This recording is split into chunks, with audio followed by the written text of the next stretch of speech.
5 மணிக்கு அலாரம் வச்சிருமா. படுக்கையை விரித்தபடி அம்மாவிடம் சொன்னாள் ரஞ்சனி.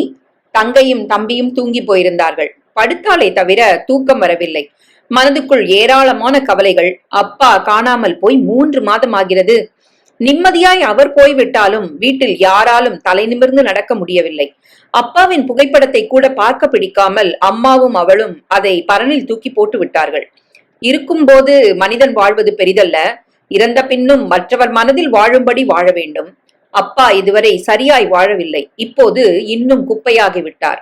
அப்பாவுக்கு பணம் என்றால் கொள்ளை பிரியம். ஒரு சைக்கிள் ஃபேக்டரியில் சாதாரண குமாஸ்தாவாகத்தான் அவர் இருந்தார்.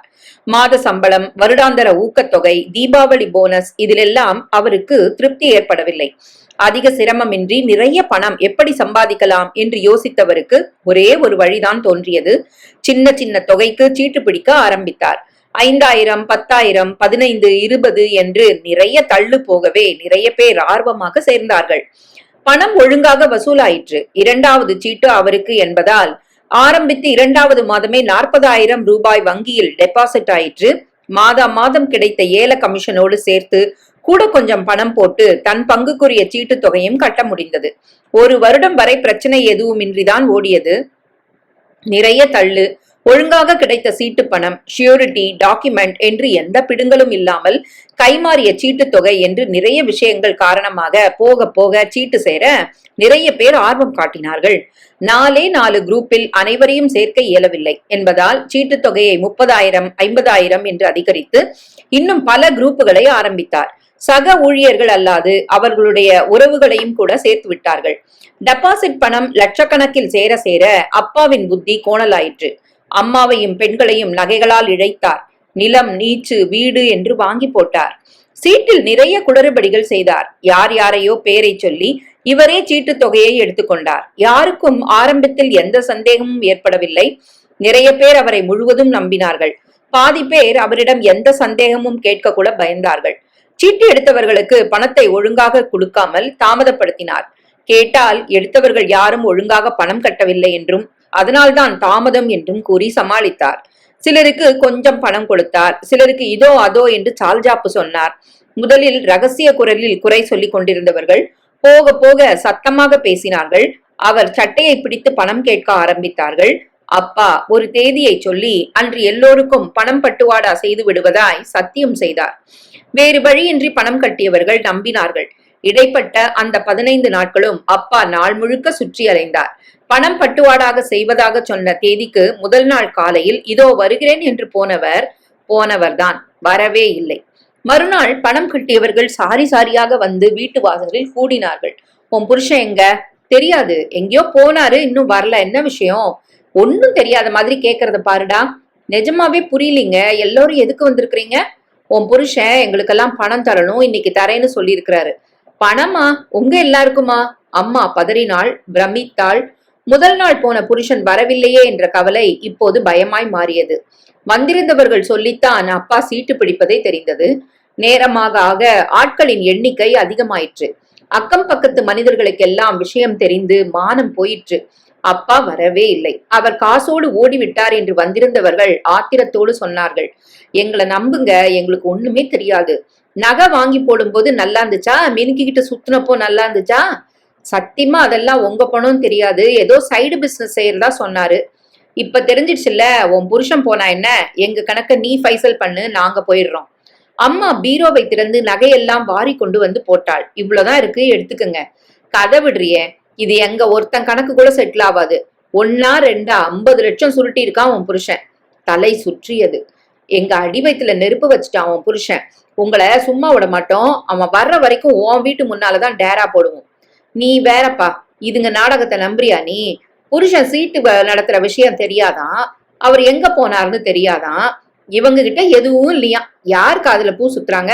எல்லாரும் சேர்ந்து திட்டம் போட்டுதான்டா நம்ம பணத்தெல்லாம் சுருட்டிட்டாங்க. புருஷனை இவங்களே தான் கொஞ்ச நாள் தலைமறைவா இருக்க சொல்லி அனுப்பியிருப்பாங்க.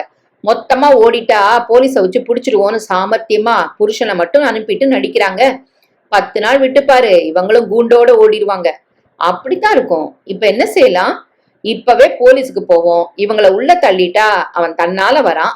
இதுவும் சரிதான். அவர்கள் கூடி கூடி திட்டம் போட அம்மா உள்ளே வந்து வாய்ப்புத்தி அழுதாள்.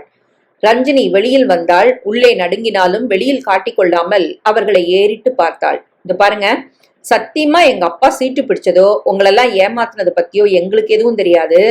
ஏதுப்பா பணம்னு நாங்க கேட்டப்ப கூட அவர் சொன்னதெல்லாம் பொய்ன்னு இப்பதான் தெரியுது. நான் உங்களுக்கு உறுதி தரேன், இந்த வீடு இன்னும் சில சொத்துக்கள் எல்லாத்தையும் வித்தாவது உங்க பணத்தை எல்லாம் கொடுத்துடுறோம். எனக்கு 10 நாள் டைம் கொடுங்க. யார் யாருக்கு எவ்வளவு பணம் தரணுங்கிற விவரத்தை எழுதி கொடுங்க. எல்லாத்தையும் வித்து செட்டில் பண்ணிடுறோம். ரஞ்சினி கண்ணீரோடு கெஞ்ச அவர்கள் ஒருவரை ஒருவர் பார்த்து கொண்டார்கள். போலீஸுக்கு போனாலும் சரிப்படாதுப்பா, என்ன அத்தாரிட்டின்னு கேட்பாங்க. இது அன்ஆத்தரைஸ் சீட்டு தானே, டாக்குமெண்டா ரெஜிஸ்டரா மண்ணாங்கட்டியா, எப்படியோ பணம் கிடைக்கணும். அது கேட்கறாப்புல 10 நாள் டைம் கொடுத்துதான் பாப்போமே. எனக்கு என்னமோ தருவாங்களான்னு சந்தேகமா இருக்கு. ஒருவேளை தராட்டி வெட்டி போட வேண்டியதுதான். ஆற வேலையா சொல்லுப்பா, நாம நிச்சயம் கோலாகலன்லாம் இறங்க மாட்டோம். அப்படி தராட்டி இந்த குடும்பம் நிர்மூலமாயிடும், எல்லாரும் நாசமாயிடுவாங்க. நம்ம வயிற்றுல அடிச்சுட்டு இவங்க மட்டும் நல்லா இருந்துட முடியுமா? இல்ல, சத்தியமா உங்க பணத்தை தந்துடுறோம், என நம்புங்க. ரஞ்சனி கையெழுத்து கும்பிட்டாள். ஒரு வழியாய் 1000 மிரட்டல்களை எரிந்துவிட்டு அவர்கள் கலைந்து போனார்கள். அக்கம் பக்கம் எல்லாம் முகத்தை திருப்பிக் கொண்டு கதவை அரைந்து சாத்தியது.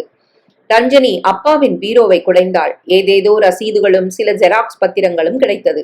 அப்பா வீடும் ஒரு சில இடங்களில் நிலங்களும் வாங்கிய விவரம் ரஞ்சனிக்கு தெரியும். ஆனால் இவை அந்த பத்திரங்கள் இல்லை. ஒன்றும் புரியவில்லை. பேசாமல் பத்திரப்பதிவு ஆபீஸுக்கே சென்று டூப்ளிகேட் பத்திரம் கேட்டால் அதற்கும் சரியான விவரங்கள் வேண்டுமே. ரஞ்சனி அப்பாவின் பெட்டி அத்தனையும் தோண்ட ஒரு சில விவரங்கள் கிடைத்தது. மறுநாள் பத்திரப்பதிவு ஆபீஸுக்கு போய் விசாரித்தாள். அப்படி இப்படி என்று அலைய வைத்துவிட்டு அவர்கள் சொன்ன தகவலில் ரஞ்சனி ஸ்தம்பித்து நின்றாள். தீப்பற்றி எரிவது போல் இருந்தது. அப்பா அத்தனையையும் விற்றிருந்தார். இப்போது இருக்கும் வீடு முதற்கொண்டு. அப்படியானால் திட்டம் போட்டுத்தான் ஏமாற்றி இருக்கிறாரா? பெண்டாட்டி குழந்தைகளை விட பணம் பெரிதாக போய்விட்டதா? குடும்பத்தை நட்டாற்றில் விட்டுவிட்டு அனுபவிக்கும் பணம் என்ன மகிழ்ச்சியை கொடுக்கும்? இப்போது என்ன செய்வது? விற்பதற்கு எதுவும் இல்லை என்று கையை விரித்தால் அவர்கள் நம்புவார்களா? நினைக்கவே நடுங்கியது. எப்படி எல்லோரையும் சமாளிக்கப் போகிறோம் என்று தெரியாமல் பிரேதம் போல வீட்டுக்கு வந்தாள். விஷயத்தை கேள்விப்பட்டதும் அம்மா பெரும் குரலில் அழுதாள். ஒரு பாட்டில் விஷம் வாங்கிட்டு வாடி ராஜி, குடிச்சிட்டு எல்லாரும் செத்துருவோம். இனிமே வெளியில எப்படி தலை கட்ட முடியும்? அவங்க வெட்டி கொல்றதுக்கு முன்னாடி நாமளே போய் சேர்ந்துருவோம். அம்மா சீரியஸாகவே சொல்ல ரஞ்சனி பதறி போனாள். அம்மாவை சமாதானப்படுத்தினாள். இல்லம்மா, அவசரப்படாத. யார் வேணா என்ன வேணும்னாலும் சொல்லட்டும். நாம மனசறிஞ்சு எந்த தப்பும் பண்ணல. அப்பா இப்படி செய்வார்னு நினைச்சோமா? இதை விட பெரிய இடி எதுவுமே நம்ம தலையில விழுந்துட போறது இல்ல. தைரியமா உண்மையை சொல்லுவோம், அவங்கள ஃபேஸ் பண்ணுவோம். அப்புறம் நடக்கிறபடி நடக்கட்டும், கடவுளை நம்புவோம். ரஞ்சனி சொல்லிவிட்டாளே தவிர அன்று முழுக்க அம்மாவை கண்காணித்துக் கொண்டே இருந்தாள். ஏதாவது செய்து கொண்டு விடப் போகிறாளோ என்று. நல்ல காலம் அப்படி எதுவும் செய்யவில்லை. இனி என்ன செய்வது? எப்படி அவர்களை சமாளிப்பது என்று யோசித்தாள். அப்பாவை காணவில்லை என்று தானே போலீஸ் புகாரில் கொடுத்துவிட்டு வந்தாள். எப்படியாவது அப்பாவை கண்டுபிடித்து அவரை விட்டே எல்லாருடைய பணத்தையும் கொடுத்து விடலாம் என நினைத்தாள். ஆனால் போலீசில் எந்த நடவடிக்கையும் எடுக்கவில்லை. அவர்களுக்கு ஆயிரம் பிரச்சனைகள். இது பெரிய விஷயமே இல்லை என்பது போல் இருந்தார்கள். குறித்த தேதியில் மறுபடியும் அனைவரும் வீட்டுக்கு முன் குவிந்தார்கள். மனதை திடப்படுத்தி கொண்டு ரஞ்சனி தான் எடுத்த முயற்சிகளையும் அப்பா தங்களையும் சேர்த்து தவிக்க விட்டு ஓடிவிட்டதையும் பற்றி கண்ணீரோடு கூறினாள். போலீசில் தானே அவரை பற்றி புகார் கொடுத்திருப்பதாகவும் சொன்னாள். பணம் கிடைக்கும் என்று நம்பி வந்தவர்களின் முகம் அதிர்ச்சி அடைந்தது. ஆத்திரம் படர்ந்தது. விழிகள் சிவந்தன. அத்தனை கெட்ட வார்த்தைகளாலும் அர்ச்சித்தார்கள். மண்ணை வாரி இறைத்து சபித்தார்கள். நீங்க எப்படி வாழ்ந்துடுறீங்கன்னு பாக்குறோம் என்று கத்தினார்கள். பாவிங்களா, எங்க குடிய கெடுத்துட்டீங்களே, நல்லா இருப்பீங்களா? நீங்க பிள்ளைய பெரிய படிப்பு படிக்க வைக்கலான்னு வாயை கட்டி வயிற்ற கட்டி சேர்த்த பணத்தை இப்படி முழுங்கிட்டீங்களே, நாசமா போயிடுவீங்கடி நீங்க. பொண்ணு கல்யாணத்துக்குன்னு பேயா உழைச்சு பணம் கொடுத்தனே, என் பொண்ணோட எதிர்காலத்தையே இருட்டாக்கிட்டானே படுபாவி. அவன் பொண்ணுங்கள்லாம் தான் நாசமா போவாங்க பாரு. பொண்டாட்டி ஆபரேஷனுக்கு தேதி குறிச்சிட்டேன், சீட்டு எடுத்து பணம் கட்டிடலான் இருந்தேன், இப்படி கழுத்தறுத்துட்டானே. இப்ப நான் எங்க போய் பணம் புரட்டுவேன்? எப்படி பொண்டாட்டிய காப்பாத்துவேன்? ஒருவர் தலையில் அடித்துக் கொண்டு கதறி அழுதார். அவரை போலவே இன்னும் நிறைய பேர் நிறைய காரணங்கள் சொல்லி அழுதார்கள். அடி வயிற்றிலிருந்து சாபமிட்டார்கள். காது கொடுத்து கேட்க முடியவில்லை. எத்தனை பேரின் கனவுகளையும் தேவைகளையும் நிர்மூலமாக்கி விட்டு போயிருக்கிறார் அப்பா என்று நினைத்த போது செத்துவிடலாம் போல்தான் இருந்தது. அவரை நினைத்த போதே அருவருப்பாக இருந்தது. அதன் பிறகு தினம் யாராவது வந்து வீட்டு வாசலில் நின்று கத்துவதும் கேவலமாய் பேசுவதும் வாடிக்கையாயிற்று. போக போக இவர்களுக்கும் பழகிவிட்டது திட்டு கேட்டு. அவர்களுக்கும் அலுத்து விட்டது திட்டி திட்டி இனி ஒன்றும் செய்ய இயலாது என்று நிச்சயமாய் புரிந்த பிறகு அவர்கள் வருவதை நிறுத்தி கொண்டார்கள். அதற்குள் 3 மாதம் ஆகிவிட்டது. இப்போது யாரும் வருவதில்லை என்றாலும் அவர்களது அழுகையும் வயிற்றெரிச்சலும் அள்ளி வீசிய சாபங்களும் இன்னமும் காதுக்குள்ளேயே ரீங்காரமிட்டு கொண்டிருக்கிறது. திடீர் திடீர் என்று தூக்கி போட்டார் போல் பாதி தூக்கத்தில் எழுந்து உட்கார வைத்தது. பிழைப்புக்கு வழி என்ன என்று கேள்வி பூதாகரமாய் எழுந்தது. ரஞ்சனி தன் பிகாம் இறுதியாண்டு படிப்பை பாதியில் நிறுத்திவிட்டு வேலை தேட தீர்மானித்தாள். வேலை கிடைத்து விட்டால் தபாலில் கூட படிப்பை தொடர்ந்து முடித்து டிகிரி வாங்கிவிடலாம் என்று எண்ணி பேப்பர் பார்த்து பல இடங்களுக்கும் மனு போட்டாள். அதில் ஒரு இடத்திலிருந்து இன்டர்வியூ வந்திருந்தது. காலையில் 5 மணிக்கு எழுந்தால் சரியாக இருக்கும். ரஞ்சனி தூங்க முயற்சித்தாள்.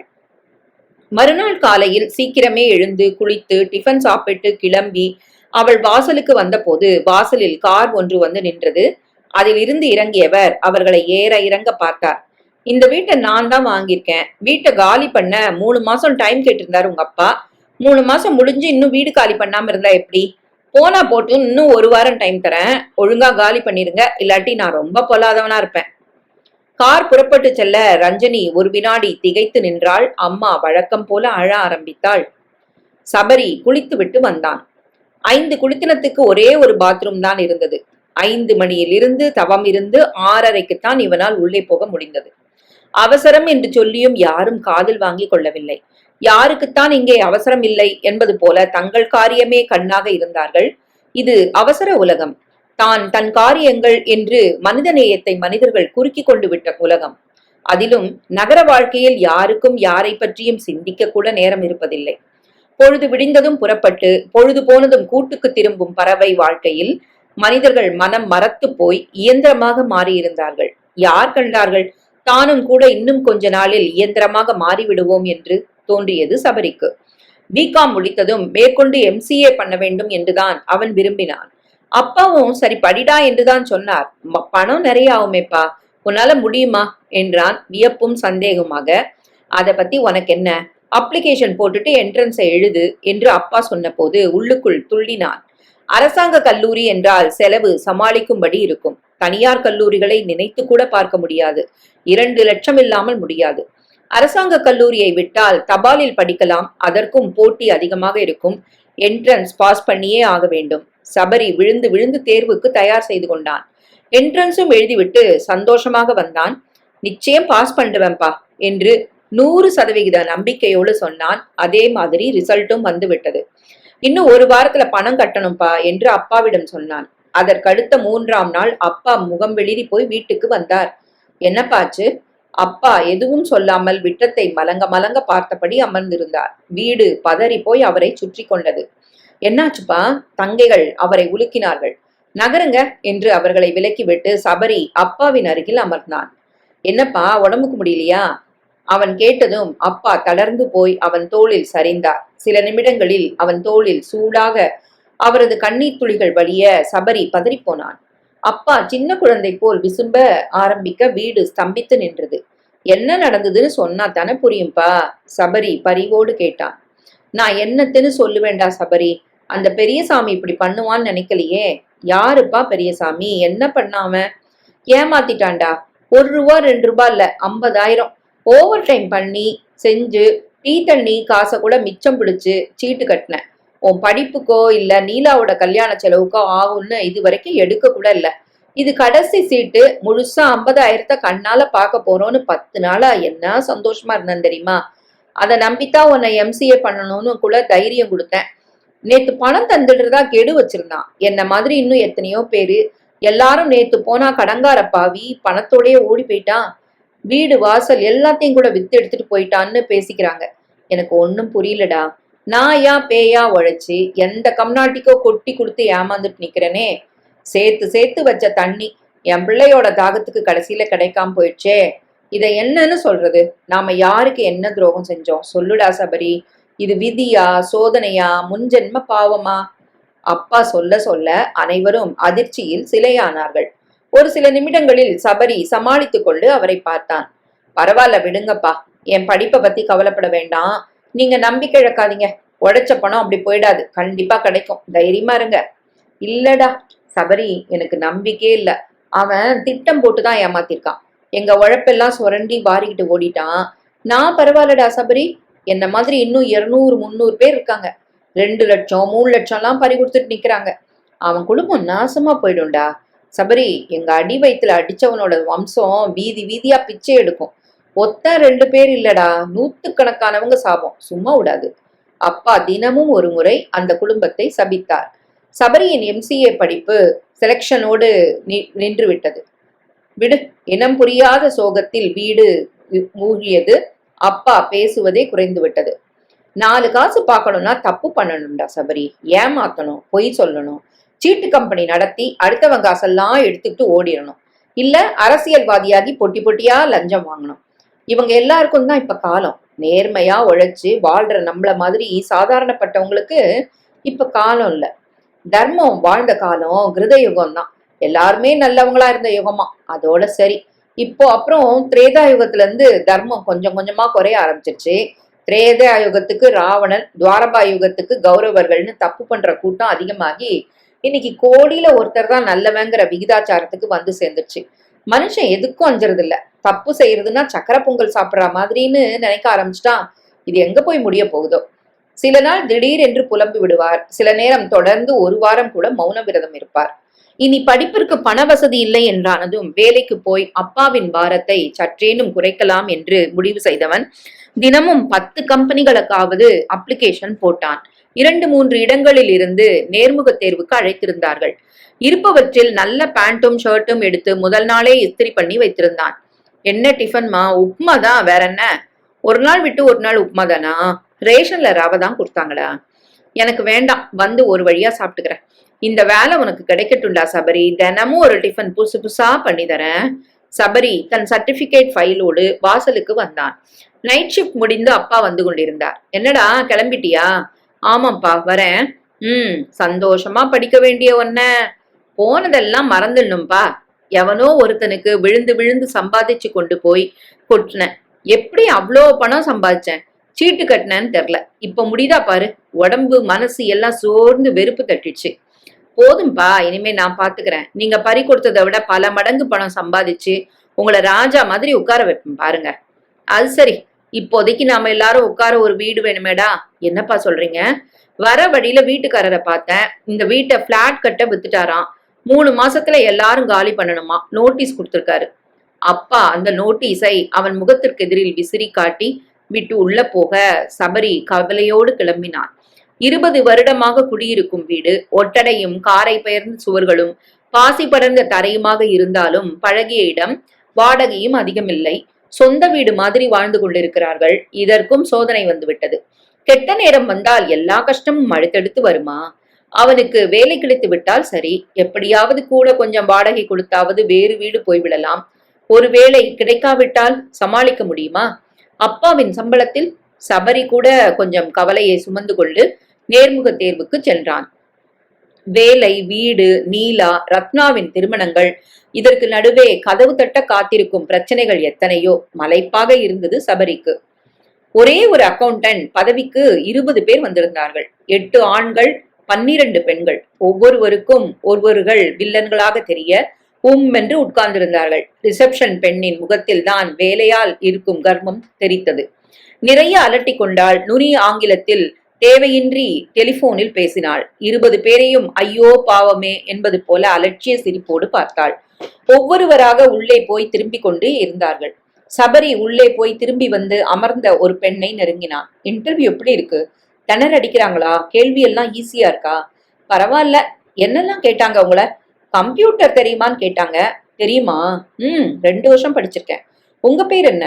சபரி அவசரமாக பேச்சை மாற்றினான். எங்க உனக்கு கம்ப்யூட்டர் தெரியுமா என்று அவள் பதிலுக்கு கேட்டுவிட போகிறாளோ என்று பயம். ரஞ்சினி, என்ன சொன்னீங்க? என் பேரைத்தான் சொன்னேன், நீங்க தான் கேட்டீங்க. எஸ் நல்லா இருக்கு பேரு. சபரி சட்டென்று எழுந்து இடம் மாறி அமர்ந்தான். அடுத்தாற்போல் அவன் அழைக்கப்பட்டான். கம்ப்யூட்டர் தெரியுமா மிஸ்டர் சபரி? அவன் பயந்த கேள்வி வீசப்பட்டது. தெரியாது சார், இனிதான் கத்துக்கணும். ஆனா கம்ப்யூட்டரை விட ஸ்பீடா என்னால வேலை செய்ய முடியும். என் முனைய நான் நம்புறேன். அவர்கள் அவனை ஏற இறங்க பார்த்தார்கள். வெளியே வெயிட் பண்ணுங்க, இன்னும் 1 மணி நேரத்துல மறுபடியும் கூப்பிடுறோம் என்றார்கள். வெளியில் இவனைப் போல் 5 பேர் நிறுத்தி வைக்கப்பட்டிருந்தார்கள். அரை மணி நேரத்தில் அதில் 4 பேர் அனுப்பப்பட அவனும் ரஞ்சனியும் தான் பாக்கி. சபரிக்கு நம்பிக்கை குறைந்தது. ரஞ்சனிக்கு கம்ப்யூட்டர் தெரியும், அவனுக்கு தெரியாது. இந்த ஒரு காரணம் போதும் அவன் வீட்டுக்கு அனுப்பப்பட. சபரி எழுந்து அவள் அருகில் வந்தான். வாழ்த்துக்கள். அவள் திகைப்போடு அவனை நிமிர்ந்து பார்த்தாள். எதுக்கு? இந்த வேலை உங்களுக்கு தான். இல்ல, நான் பிகாம் முடிக்கல, நீங்க முடிச்சு டிகிரி வாங்கியிருக்கீங்க, உங்களுக்கு தான் வாய்ப்பு அதிகம். டிகிரி முடிச்சிருக்கலாம், ஆனா உங்களுக்கு கம்ப்யூட்டர் தெரியுமே, எனக்கு தெரியாது. அவங்க போன்னு சொல்றதுக்கு முந்தி நானே போயிடலான்னு நினைக்கிறேன். அவசரப்படாதீங்க. அவள் செல்லும் போதே சபரியை உள்ளே அழைத்தார்கள். வாழ்த்துக்கள் என்றபடி அப்பாயின்மெண்ட் ஆர்டரை நீட்டினார்கள். சபரி வியந்தான். இது கனவா நனவா என்று திணறினான். அவன் வெளியில் வந்தபோது ரஞ்சனியை காணவில்லை. இங்க இருந்தவங்க எங்க? பியூனிடம் கேட்டான். அது போயிடுச்சு, பீட ஜன்மம். பியூன் வெறுப்போடு சொல்ல சபரி புருவம் சுருக்கி அவனை பார்த்தான். உனக்கு தெரியாது தம்பி, இந்த பொண்ணு நல்ல பொண்ணு இல்ல, கொள்ளக்கார குடும்பம். 300 பேர்கிட்ட சீட்டு பிடிச்சு கிட்டத்தட்ட 50 லட்சம் ரூபாய் சுருட்டி ஏப்பம் விட்ட குடும்பம். சுருட்டின பணம் பத்தாதுன்னு இப்ப வேலை வேற வந்திருக்குது. இதுக்கு வேலை கொடுத்தா நாளன்னைக்கு நம்ம கம்பெனி பணத்தையும் சுருட்டிடும்னு சொல்லி நான் அதை வீட்டுக்கு அனுப்பாட்டி உனக்கு வேலை கிடைச்சிருக்காது தெரியுமா? சபரி அதிர்ந்து நின்றான். அந்த பொண்ணை பத்தி உங்களுக்கு எப்படி? நீங்க வேற, என் மச்சான் அங்கதான் வேலை செய்யறான். அவன் மூலமா நானும் 2 சீட்டு சேர்ந்திருந்தேன். 30,000 போயிடுச்சு. அப்பங்காரன் பணத்தோட ஓடிட்டான். 2 நாள் இது வீட்டு முன்னாடி பழி கிடந்தோம். எங்க முகம் அதுக்கு தெரியாட்டாலும் அது முகத்தை எங்க எல்லாராலையும் எப்படி மறக்க முடியும்? அந்த பீடையை இங்க பார்த்ததுமே அடிவயிறு எரிஞ்சிச்சு எனக்கு. எங்க வயிற்றுல அடிச்ச உங்க குடும்பத்தை சும்மா விட்டுற முடியுமா? என் பங்குக்கு நான் கணக்கு தீர்த்துட்டேன். நீங்க வேணா பாருங்க, இதுங்க வாழ்நாள் முழுக்க யாராவது ஒருத்தர் மாத்தி ஒருத்தர் இதுங்களை பழி வாங்கிக்கிட்டே இருப்பாங்க. இதுங்க நடு வீதியில துணியை அவுத்துட்டு ஓடுற வரைக்கும் விட மாட்டாங்க. சபரி சிலையாய் நின்றான். பணம் பறி கொடுத்து வயிற்றுச்சல் அவன் வார்த்தைகளில் தெரிந்தது. உங்க மச்சான் எங்க வேலை செய்யறாரு? அப்பா வேலை செய்யும் அதே கம்பெனியின் பெயரை அவன் சொல்ல இன்னும் திகைத்தான். உப்பு தின்றால் தண்ணீர் குடிக்கத்தான் வேண்டும் என்ற பழமொழிதான் நினைவுக்கு வந்தது அவனுக்கு. வீட்டுக்கு வரும் வழியில் கொஞ்சம் இனிப்புகள் வாங்கி கொண்டான். அருகில் இருந்த பெட்டி கடையில் ஒரு பன்னீர் சோடா வாங்கி குடித்தான். வாடகைக்கு வீடு, சொந்தமாக வீடு, நிலம் வாங்க விற்க அணுகவும் என்று அட்டையில் எழுதி மாட்டியிருந்தது கடை வாசலில். வாடகைக்கு வீடு பிடிச்சு கொடுப்பீங்களா? கடைக்காரரை கேட்டான். எவ்வளவு வாடகையில வேணும்? ஒரு 500, 600. எந்த காலத்துல இருக்கீங்க தம்பி? இப்பெல்லாம் ஒத்த ரூம்லாம் கூட 1000 ரூபாய் கேட்கறாங்க தெரியும்ல. சபரி பிரமித்தான். இப்போது அவர்கள் இருக்கும் வீட்டுக்கு 400 தான் வாடகை. அப்பா அங்க வரும்போது 30 ரூபாய் தான் வாடகை. 20 வருடத்தில் அது 400ஆக உயர்ந்திருந்தது. இதுவே அதிகம் என்று அப்பா புலம்புவார். 1000 ரூபாய் வாடகை தர வேண்டும் என்றால் மயங்கி விழுந்து விடுவார். என்ன தம்பி யோசிக்கிறீங்க? இல்ல, 1000னா கொஞ்சம் கஷ்டம். சரி, இங்கிருந்து 2 தெரு தள்ளி 800 ரூபாய்க்கு வீடு இருக்கு, பாக்குறீங்களா? பழைய வீடு, ஓடுதான், மழை காலத்துல லேசா ஒழுகும். காமன் பாத்ரூம் தான், பரவாயில்லையா? மறுபடியும் பொது பாத்ரூமில் போராட வேண்டுமா? ஏன் பணம் எல்லாருக்கும் கிடைப்பதில்லை? பணக்காரர்களிடமே மேலும் மேலும் போய் பணம் சேருகிறது. பங்களாதான் அதற்கும் பிடித்திருக்கிறதா? ஒரு சின்ன வீடு, சகல வசதிகளிலும் ஏன் ஏழைகளுக்கு கிடைக்க மாட்டேன் என்கிறது? சபரி பெருமூச்சு விட்டான். வேறு வழி இல்லை. பெருமூச்சு விட்டால் அந்தஸ்து மாறிவிடுமா என்ன? அட்ரஸ் கொடுங்க, போய் பாக்குறேன். உங்க கமிஷன் என்ன? எல்லாருக்கும் 1 மாசம் வாடகை வாங்குவாங்க, நம்மளுக்கு 30% போதும். போய் வீட்டை பாருங்க. ஏற்கனவே 2 பேர் அமைச்சிருக்கேன், யாருக்கு லக் அடிக்குதுன்னு பார்ப்போம். சபரி வேகமாக நடந்தான். மாடுகள் நிறைந்த ஒரு குறுகலான சந்துக்குள் நுழைந்தான். கடைக்காரன் சொன்ன வீட்டிற்குள் நுழைந்து கதவை தட்டுவதற்குள் அது உட்பக்கமாக திறக்கப்பட ஒரு வயதான அம்மாவும் ரஞ்சனியும் வெளியில் வந்தார்கள். ரஞ்சனியின் கண்கள் கலங்கி இருந்தது. அவனை பார்த்துவிட்டு விறுவிறுவென இறங்கி மறைந்து போனாள். இங்க வீடு காலியா இருக்குன்னு அந்த பொண்ணு வீடு பார்க்கத்தான் வந்தாங்களா? முடிச்சிட்டாங்களா? இல்லப்பா, அந்த கழிச்சடைக்கு யாவோடுவா, நீ வந்து பாரு. பழைய ஓட்டு வீடு, இடம் தாராளமாகவே இருந்தது. 3 குடித்தனங்கள் தான். பரவாயில்லை என்று தோன்றியது சபரிக்கு. டோக்கன் அட்வான்ஸாக 20 ரூபாயை கொடுத்துவிட்டு சாயங்காலம் அம்மா அப்பாவையும் அழைத்து வந்து அட்வான்ஸ் கொடுப்பதாக சொல்லிவிட்டு கிளம்பினான். பெட்டி கடைக்காரருக்கு நன்றி சொன்னான். அவருக்கும் பேசிய கமிஷன் கொடுத்து விடுவதாக சொல்லிவிட்டு புறப்பட்டான். காலையில் மனம் நிறைய இருந்த அந்த கவலையும் கனமும் கணிசமாக குறைந்திருந்தது. அதே நேரம் ஏனோ தெரியவில்லை, அந்த பெண்ணின் முகம் கண்முன்னால் வந்து நின்றது. கழிசடை என்று அந்த கிழவி திட்டியதை வைத்து பார்த்தால் பணம் ஏமாந்த யாரோ ஒருவர் அந்த வீட்டிலும் இருக்கிறார்கள் என்பது புரிந்தது. செய்த பாவம் அவளை விடாது துரத்தி பழி வாங்குவதும் புரிய சபரி அந்த பெண்ணுக்காக பரிதாபப்பட்டான். கூடவே அவளுடைய தகப்பனால் தன் குடும்பமும் பாதிக்கப்பட்டிருக்கிறது என்ற உறுத்தலும் ஏற்பட்டது. என்னடி ஆச்சு? அம்மா அவளோடு கேட்க ரஞ்சனி கைப்பையை விசிறி எறிந்துவிட்டு முழங்காலில் முகம் புதைத்து அழ ஆரம்பித்தாள். என்ன ஆச்சடி? அம்மா பதறினாள். அப்பா செஞ்ச பாவம் எங்க போனாலும் என்னை விரட்டி அடிக்குதுமா. இன்டர்வியூ போன இடத்துல ஒரு பியூன் என்ன பேசின பேச்சு, அவன் பணம் 30,000. இப்படி ஊரை ஏமாத்தி பழிக்கிறதுக்கு உடம்ப வித்து பிழைச்சிடறதானேன்னு கேட்டான். கூனி குறுகி போயிட்டேன். வர வழியில வீடு ஒண்ணு வாடகைக்கு இருக்குன்னு பார்க்க போனா அங்கேயும் ஒரு ஆள் அப்பாட்ட ஏமாந்துருக்கான். கழிசட வெளியே போடின்னு கழுத்தை பிடிச்சு தள்ளாத குறைதான். நாங்க என்னம்மா நான் தப்பு பண்ணோம்? அப்பா செஞ்ச தப்புக்கு எங்களுக்கு ஏமா தண்டனை? என்னை ஏன் உலகம் துரத்தி அடிக்குது? அம்மா சிலையாய் அமர்ந்திருந்தாள். பெத்தவங்க செய்யற பாவம் எல்லாம் பிள்ளைங்க தலையில தாண்டி விழும்னு சொல்றது சரிதாண்டி ரஞ்சனி. இனிமே நம்மளானா தலை நிமிர்ந்து வாழவே முடியாதாம்மா. இந்த ஊரை விட்டு போனா வாழலாம். இல்லம்மா, போகக்கூடாது. நாமளும் சேர்ந்து தப்பு செஞ்சிட்டோம்னு ஆயிடும். என்ன ஆனாலும் சரி, நாம இங்கதான் இருக்கணும். எப்படியாவது வாழணும். நாம நிரபராதிதான்னு எல்லாருக்கும் புரிய வைக்கணும். எல்லாரும் பிரமிக்கிற மாதிரி உயர்ந்து வாழணும். நிறைய சம்பாதிக்கணும். முடிஞ்சா அப்பா ஏமாத்தின காசெல்லாம் எல்லாருக்கும் திருப்பி கொடுத்துட்டு நிம்மதியா வாழணும். 50 லட்சம் எங்க இருந்து திருப்பி கொடுக்க முடியும்? இன்னொரு ஜென்மம் எடுத்து சம்பாதிச்சா கூட இவ்வளவு பணம் சேர்க்க நம்மளால முடியாது. முடியும்னு நினைச்சா முடியுமா? இந்த ஜென்மத்திலேயே முடியும். நான் விட போறதில்ல. முடியற வரைக்கும் நான் ஓய போறதில்ல. ரஞ்சனி எங்கோ வெறித்து பார்த்தபடி சொல்ல அம்மா கவலையோடு அவளை பார்த்தாள். மூளைகில பசிக்கிட்டுதான் இந்த பொண்ணுக்கு. தெருமுனையில் அண்ணனை பார்த்ததுமே நீலா உள்ளே ஓடி வந்து தகவல் சொன்னாள். அண்ணா வரா, கையில ஏதோ பார்சலோட ஸ்வீட் பாக்ஸ் மாதிரி இருக்கு. வேலை கிடைச்சிருக்குமோ? கடவுளே, நல்ல செய்தி சொல்லணுமே. அம்மா 4 காசு எடுத்து சாமி உண்டியலில் போட்டாள். சபரி சந்தோஷமாக உள்ளே வந்தான். ஸ்வீட் பாக்ஸை அம்மாவிடம் கொடுத்து விட்டு நமஸ்கரித்தான். வேலை கிடைச்சிருச்சுமா, அதோட நம்மளுக்கு வீடும் கிடைச்சாச்சு. டோக்கன் அட்வான்ஸ் கொடுத்துட்டேன். அப்பா எங்க? ஃப்ரெண்டு யாரையோ பார்க்க போறேன்னாரு, வந்துருவாரு. நீ வந்தப்புறம் தான் சாப்பிடணும்னு இருக்காரு. நீ போன விஷயத்த பத்தி சொல்லு. ரொம்ப போட்டியோ? பின்ன 20 பேர் வந்தாச்சு. அப்பா வந்தாச்சு. ரத்னா சொல்ல அம்மா இருவருக்கும் சாப்பிட தட்டெடுத்து வைத்தாள். அண்ணாக்கு வேலை கிடைச்சிச்சுப்பா. நீலா அப்பாவுக்கு இனிப்பு எடுத்து கொடுத்தாள். அப்பாவின் முகத்தில் ஒரு பிரகாசம் தெரிந்தது. பிள்ளையை பார்த்து சிரித்தார். சம்பளம் எவ்வளோடா? ஸ்டார்டிங் சேலரி 3000பா. எம்சிஏ முடிச்சா 30,000 கூட வாங்குவ. அதை பத்தி இப்ப என்னப்பா? என்னால அதை நினைக்காம இருக்க முடியலடா சபரி. 1 2 தொலையட்டும்னு விட. ரத்தம் வத்த நான் சம்பாதிச்சு சேர்த்த பணம் என் வீட்டுக்கு உதவல. முழுசா என்னால பார்க்க முடியல. அடுத்தவன் காசு 5 பைசா நம்ம கிட்ட இருந்தா கூட நம்மளால நிம்மதியா தூங்க முடியல. அவன் எப்படிடா இவ்வளோ பேர் பணத்தை தூக்கிட்டு போய் நிம்மதியா இருக்கிறான்? நிச்சயமா நிம்மதியா இருக்க முடியாதுப்பா. ஆண்டவன் மனசாட்சின்னு ஒரு நீதிபதிய மனுஷனுக்குள்ள வச்சுத்தானே படைச்சிருக்கான். அந்த நீதிபதி தண்டனை கொடுக்காம விட்டுருவாரா? இன்னொரு விஷயம் சொல்லணும்பா. உங்ககிட்ட நீங்க பணம் ஏமாந்தீங்களே, அவன் பேர் என்ன? பெரியசாமி. ரைட். அந்த பெரியசாமியோட பொண்ணு கூட இன்னைக்கு இன்டர்வியூக்கு வந்திருந்தா. ஆனா வேலை கிடைக்கல. காரணம் என்ன தெரியுமா? திறமை எல்லாம் இல்ல, அப்பன் செஞ்ச பாவம். வேலை கிடையாதுன்னு சொல்லி விரட்டிட்டாங்க.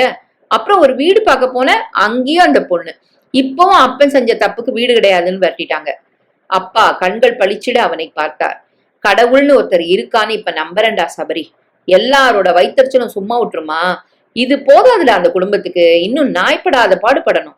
ஆனா அந்த பொண்ணை பார்த்தா பாவமா இருக்குப்பா. தப்பு செய்யற பொண்ணா தெரியல. தப்பு செய்யற ஒருத்தனுக்கு பொண்ணா பிறந்திருக்கிறாளே, அந்த தப்பு ஒண்ணு போதாதா? எல்லாம் வேஷம்டா சபரி. எல்லாரையும் நம்ப வைக்கிற, எல்லாரோட இறக்கத்தையும் சம்பாதிச்சுக்கிறதுக்காக போடுற நாடகம். எதுவுமே தெரியாதுன்னு இவங்க சொல்றத நம்ப சொல்றியா? 1 2 50 லட்சம்டா. வீட்டுக்கு தெரியாமையா ஒருத்தன் சுருட்டிட்டு ஓட முடியும்? திட்டம் போட்டு விஆர் கொடுத்து தனக்கு வர வேண்டிய பணத்தை பொண்டாட்டி குழந்தைகள் பேர்ல போட்டு கொடுக்க ஏற்பாடு பண்ணது. ஒரு விஷயம் வெளிவரணுமே, இப்பதான் ஒவ்வொன்னா வெளியே வருது. இவ்வளோ முன்னேற்பாட்டோட செஞ்சிருக்கான் போது குடும்பத்துக்கு தெரியாமலையா பண்ணிருப்பான்? நீ வேணா பாருடா சபரி. எல்லா சந்தடியும் அடங்கி அவன் வேற வழி இல்லாம தொலைதுன்னு விட்டப்புறம் இந்த குடும்பம் மெல்ல நழுவி போய் அப்பங்காரனோட ஒண்ணு சேருதா இல்லையான்னு. சுருட்டின பணத்தெல்லாம் அனுபவிக்க வேண்டாம்? எத்தனை நாள் பஞ்சவேஷம் போட்டுட்டு இருப்பாங்க? சபரி மௌனமாக இருந்தான். அவனால் எந்த முடிவுக்கும் வர முடியவில்லை. அப்பா சொல்வது போல் குடும்பத்துக்கு தெரியாமல் இவ்வளவு பணத்தை ஒருவன் சுருட்டி கொண்டு ஓட முடியுமா? வெகு நாள் திட்டமில்லாமல் இது சாத்தியமில்லை. அப்படியானால் அந்த பொண்ணும் அவள் குடும்பமும் போட்டிருக்கும் பஞ்சவேஷம் பொய் வேடம்தானா? மெல்லிய வெறுப்பும் எரிச்சலும் அவனுக்குள் படர ஆரம்பித்தது. அடுத்த நாளே அவன் வேலையில் சேர்ந்தான். அதற்கடுத்த வாரம் வீடு காலி செய்யலாம் என்று நினைத்திருக்கையில் குடித்தனக்காரர்கள் எல்லாம் ஒன்று சேர்ந்து வந்தார்கள். என்ன விஷயம், எல்லாரும் ஒன்னா வந்திருக்கிறீங்க? அப்பா கேட்டார். வீடு காலி பண்ண போறீங்களா? ஆமா, வீட்டுக்காரர் நோட்டீஸ் கொடுத்தப்புறம் எப்படி வீடு பார்க்காம இருக்கிறது? எதேச்சியா ஒரு வீடும் கிடைச்சது, அதான் கிளம்பிடலான்னு இருக்கோம். இந்த பாருங்க சண்முகம், நாம எல்லாருமே இந்த வீட்டுல 15-20 வருஷமா வாடகை கொடுத்துன்னு இருக்கோம். 15 வருஷம் வாடகையை கூட்டி பாருங்க, கிட்டத்தட்ட இந்த வீடே நம்மளுக்கு சொந்தங்கிற அளவுக்கு வாடகை கொடுத்துருக்கோம். அது எப்படி? அது அப்படித்தான் சண்முகம். நாங்க எல்லாரும் ஒரு முடிவு பண்ணிருக்கோம், வீட்டை காலி பண்றது இல்லைன்னு. நம்மள பலவந்தமா காலி பண்ண அவரால முடியாது. அப்படி பலவந்தம் பண்ணா நஷ்ட ஈடு கேட்போம். ஆளுக்கு 30,000 கொடுக்கணும், அப்புறம் தான் காலி பண்ணுவோம். நாங்க இப்படி ஒரு முடிவு எடுத்திருக்கும் போது நீங்க மட்டும் காலி பண்ணிட்டீங்கன்னா அது எங்களை பாதிக்கும். அதனால இப்போதைக்கு நீங்க காலி பண்ணக்கூடாதுன்னு தான் சொல்ல வந்தோம். சபரி அப்பாவை பார்த்தான். அது எப்படி ராஜப்பா, கிடைச்ச வீட்டை எப்படி விட முடியும்? அதுவும் இல்லாம இவ்வளோ காலம் நம்மளெல்லாம் குறைஞ்ச வாடகைக்கு கொடக்கூலிக்கு விட்டவர்கிட்ட போய் சண்டை போட்டு தகராறு பண்றது அவ்வளவா நல்லதா எனக்கு படல. என்னங்க சண்முகம், ஊர் உலகத்துல நடக்காத மாதிரி பேசுறீங்க. 15 வருஷத்துக்கு மேல குடியிருக்கிறவங்கள காலி செய்ய வைக்கிறது சுலபம் இல்லைன்னு அவங்களுக்கும் தெரியும். நாம போக முடியாதுன்னுட்டா அவங்களே இறங்கி வந்து எவ்வளவு வேணும் காலி பண்ணன்னு பேரம் பேசுவாங்க. ஆமாங்க சண்முகம், எங்க சொந்தக்காரங்க ஒருத்தருக்கு இப்படித்தான் வீடு காலி செய்ய ஆளுக்கு 20,000 அவங்களாவே கொடுத்து போ சொன்னாங்க. இருக்கலாம், ஆனா வரலட்சுமியை ஏன் விடணும்? நம்மள மாதிரி ஏழைகளுக்கு இப்படி காசு வந்தாதான் உண்டு. நாம என்ன நம்மள மாதிரி ஏழை கிட்டயா காசு கேட்க போறோம்? பணக்காரங்க கிட்ட தானே வாங்க போறோம். அதுல என்ன தப்பு? அப்பா திகைத்து நிற்க அவருடைய மௌனத்தை சம்மதம் என நினைத்து கலைந்து சென்றார்கள். வீடு சற்று நேரம் நிசப்தமாக இருந்தது. அவங்க சொல்றதுல எந்த தப்பும் இல்லைன்னு எனக்கும் தோணுது. அம்மா சொல்ல அப்பாவும் சபரியும் அவளை திரும்பி பார்த்தார்கள். என்ன பேசல நீ? எல்லாரும் செய்யறத செய்வோங்கிற, ஊரோட ஒத்து வாழுன்னு பெரியவங்க சொல்லலையா? எல்லாரும் சேத்தள்ளி பூசிக்கிட்டா நீயும் பூசிக்குவியா? எல்லாரும் சந்தனம் பூசினா நாம பூசிக்க மாட்டோமா? சேரும் சந்தனமும் நம்ம பார்வையில தான் இருக்கு. இதோ பாரு, நாம உழைச்சு சம்பாதிச்ச பணமே நம்ம கையில நிக்கல, ஊரா பணத்தை வாங்கினா நின்னுடுமா? உங்க பணத்தை சுருட்டி எடுத்துக்கிட்டு ஓடினவன் இப்படி நினைச்சானா? இல்லையே. நம்ம கிட்ட ஒருத்தன் பறிக்கும் போது நாம இன்னொருத்தட்ட சி நிறுத்து. பின்ன என்னங்க, ஜீவகாரண்யம் பார்த்தா சிங்கமும் புலியும் பட்னி கிடந்து சாவ வேண்டியதா? ஒன்ன சாகடிச்சாதான் இன்னொன்னு வாழ முடியும். அதுக்கு நாம ஏண்டி மனுஷங்களா இருக்கணும்? 5 அறிவோட காட்டிலே இருக்கலாமே, எதுக்கு 6வது அறிவு? எவனோ என்னை ஏமாத்துனதுக்கு எவனையோ நாம ஏமாத்துறதுக்கு பேர் மனுஷ தர்மம் இல்ல. எந்த மரம் செடியோட இலையும் வெயில்ல வெளுத்து போறதும் இல்ல, குளிர்ல விரைச்சு போறதும் இல்ல. தன் சுய தன்மையை இழக்காத வரைக்கும் தாண்டி எந்த ஒண்ணுத்துக்கும் மரியாதை இருக்கும். பசிக்குதேன்னு எந்த புலியும் புல்ல தின்னாது. இந்த சண்முகமும் அப்படித்தான். என்னை ஏமாத்தினவன் நிச்சயமா அனுபவிப்பான். அவனை நான் சபிப்பேன். அதுக்காக தொலைச்சது ஒரு இடத்துல தேடுறது இன்னொரு இடத்துலன்னு புத்தி கெட்டு போயிட மாட்டேன். போய் வேலையை பாரு. டேய் சபரி, நம்ம பிளான் படி அடுத்த வாரம் நாம வீட்டை காலி பண்றோம். யார் எது கேட்டாலும் இப்போதைக்கு வாயை திறக்காத. நாம எங்க போறோம்னு கூட சொல்ல வேண்டாம். சாமான எல்லாம் எடுத்துக்கிட்டு போட்டதும் அட்ரஸ கொடுத்துட்டு போயிடலாம், சரியா? சபரி சரி என்றான். அப்பாவின் பேச்சு அவனுக்கு பிடித்திருந்தது, நியாயம் தெரிந்தது. அப்பாவை ஒருவித மரியாதையோடு பார்த்தான். இப்படிப்பட்டவரின் பணத்தை எப்படி ஏமாற்ற முடிந்தது அந்த ராஸ்கலுக்கு என்று கோபம் வந்தது. மறுநாள் ஆபீஸ் விட்டதும் சாமான்களை ஏற்றி செல்வதற்கான டெம்போவை புக் பண்ணி விட்டு வருவதற்காக தனக்கு தெரிந்த ஒரு கடைக்கு போனவன் அங்கே அமர்ந்திருந்த ரஞ்சனியை பார்த்ததும் திகைத்தான். எங்க போனாலும் இவ்வளவு எப்படி என்று வியந்தபடி அவளை பார்த்தான். அதே வியப்பு அவள் முகத்திலும் தெரிந்தது. நீங்க எங்க? ஏன் லேடிஸ் வரக்கூடாத இடமா இது? சேச்சா, அப்படி சொல்லல. உங்க கேள்விக்கு பதில் சொல்றதுக்கு முன்னாடி உங்களுக்கு ஒரு வாழ்த்து சொல்லிடுறேன் மிஸ்டர் சபரி. வேலை கிடைச்சதுக்காக அன்னைக்கு அது கூட சொல்லாம போயிட்டேன். நன்றி. அப்புறம் அந்த வீட்டை முடிச்சிட்டீங்களா? அதுக்குத்தான் டெம்போ புக் பண்ண வந்தேன். நீங்க? நானும் டெம்போ புக் பண்ண தான் வந்தேன். எங்க வீடு கிடைச்சிருக்கு? கார்பரேஷன் ஸ்கூலுக்கு பின்னால இருக்கிற ஸ்லம்ல குடிசை வீடுதான். ஒரு நாள் வாங்க.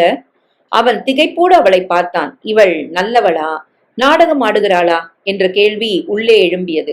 கடைக்காரர் உள்ளிருந்து வந்தார். உங்களுக்கு என்னைக்கு சார் டெம்போ வேணும்? வர ஞாயிற்றுக்கிழமை. உனக்குமா? எனக்கும் வர ஞாயிற்றுக்கிழமை தான். ஐயோ, என்னங்க, ஞாயிற்றுக்கிழமை ஃப்ரீயா இருக்கிறதே ஒரு வண்டி தான். என்ன செய்யலாம் சொல்லுங்க? சபரி அவளை திரும்பி பார்த்தான். டேய், என்னடா பிரச்சனை இங்க? சார், முதலாளி வந்துட்டாரு, அவர்கிட்டே பேசிக்கங்க. முதலாளி உள்ளே நுழைந்ததும் ரஞ்சனியை முகம் சுருக்கி பார்த்தார். நீ அந்த பெரியசாமி பொண்ணு தானே? வந்துட்டானா அவங்க அப்பன்? அவரை பத்தி பேச வேண்டாம். எனக்கு டெம்போ அனுப்ப முடியுமா முடியாதா? முடியாதுன்னா என்னம்மா பண்ணுவ? என்னமோ மிரட்டரிய அனுப்புன்னு. 50 லட்சத்தை உங்க அப்பன் எப்படி எடுத்துக்கிட்டு ஓடனானோ அதே மாதிரி உன் வீட்டு சாமான்களையும் எடுத்துக்கிட்டு போங்க. திருட்டு பசங்களுக்கு என் டெம்போ ஓடாது. சார், நீங்க பணத்தை கட்டிட்டு போங்க. ரஞ்சனி உதட்டை கடித்து கண்ணீரை மறைத்தபடி விருட்டென்று இறங்கி நடந்தாள். சபரி அவசரமாக பணத்தை கட்டிவிட்டு அதைவிட வேகமாக அவள் சென்ற திசையில் நடந்தான். என்னங்க? அவள் திரும்பி பார்த்துவிட்டு நின்றாள். அவன் கிட்டே வந்து சற்று மூச்சு வாங்கினான். உங்ககிட்ட ஒரே ஒரு கேள்வி கேட்கணும் எனக்கு. கேட்கலாமா? என்ன?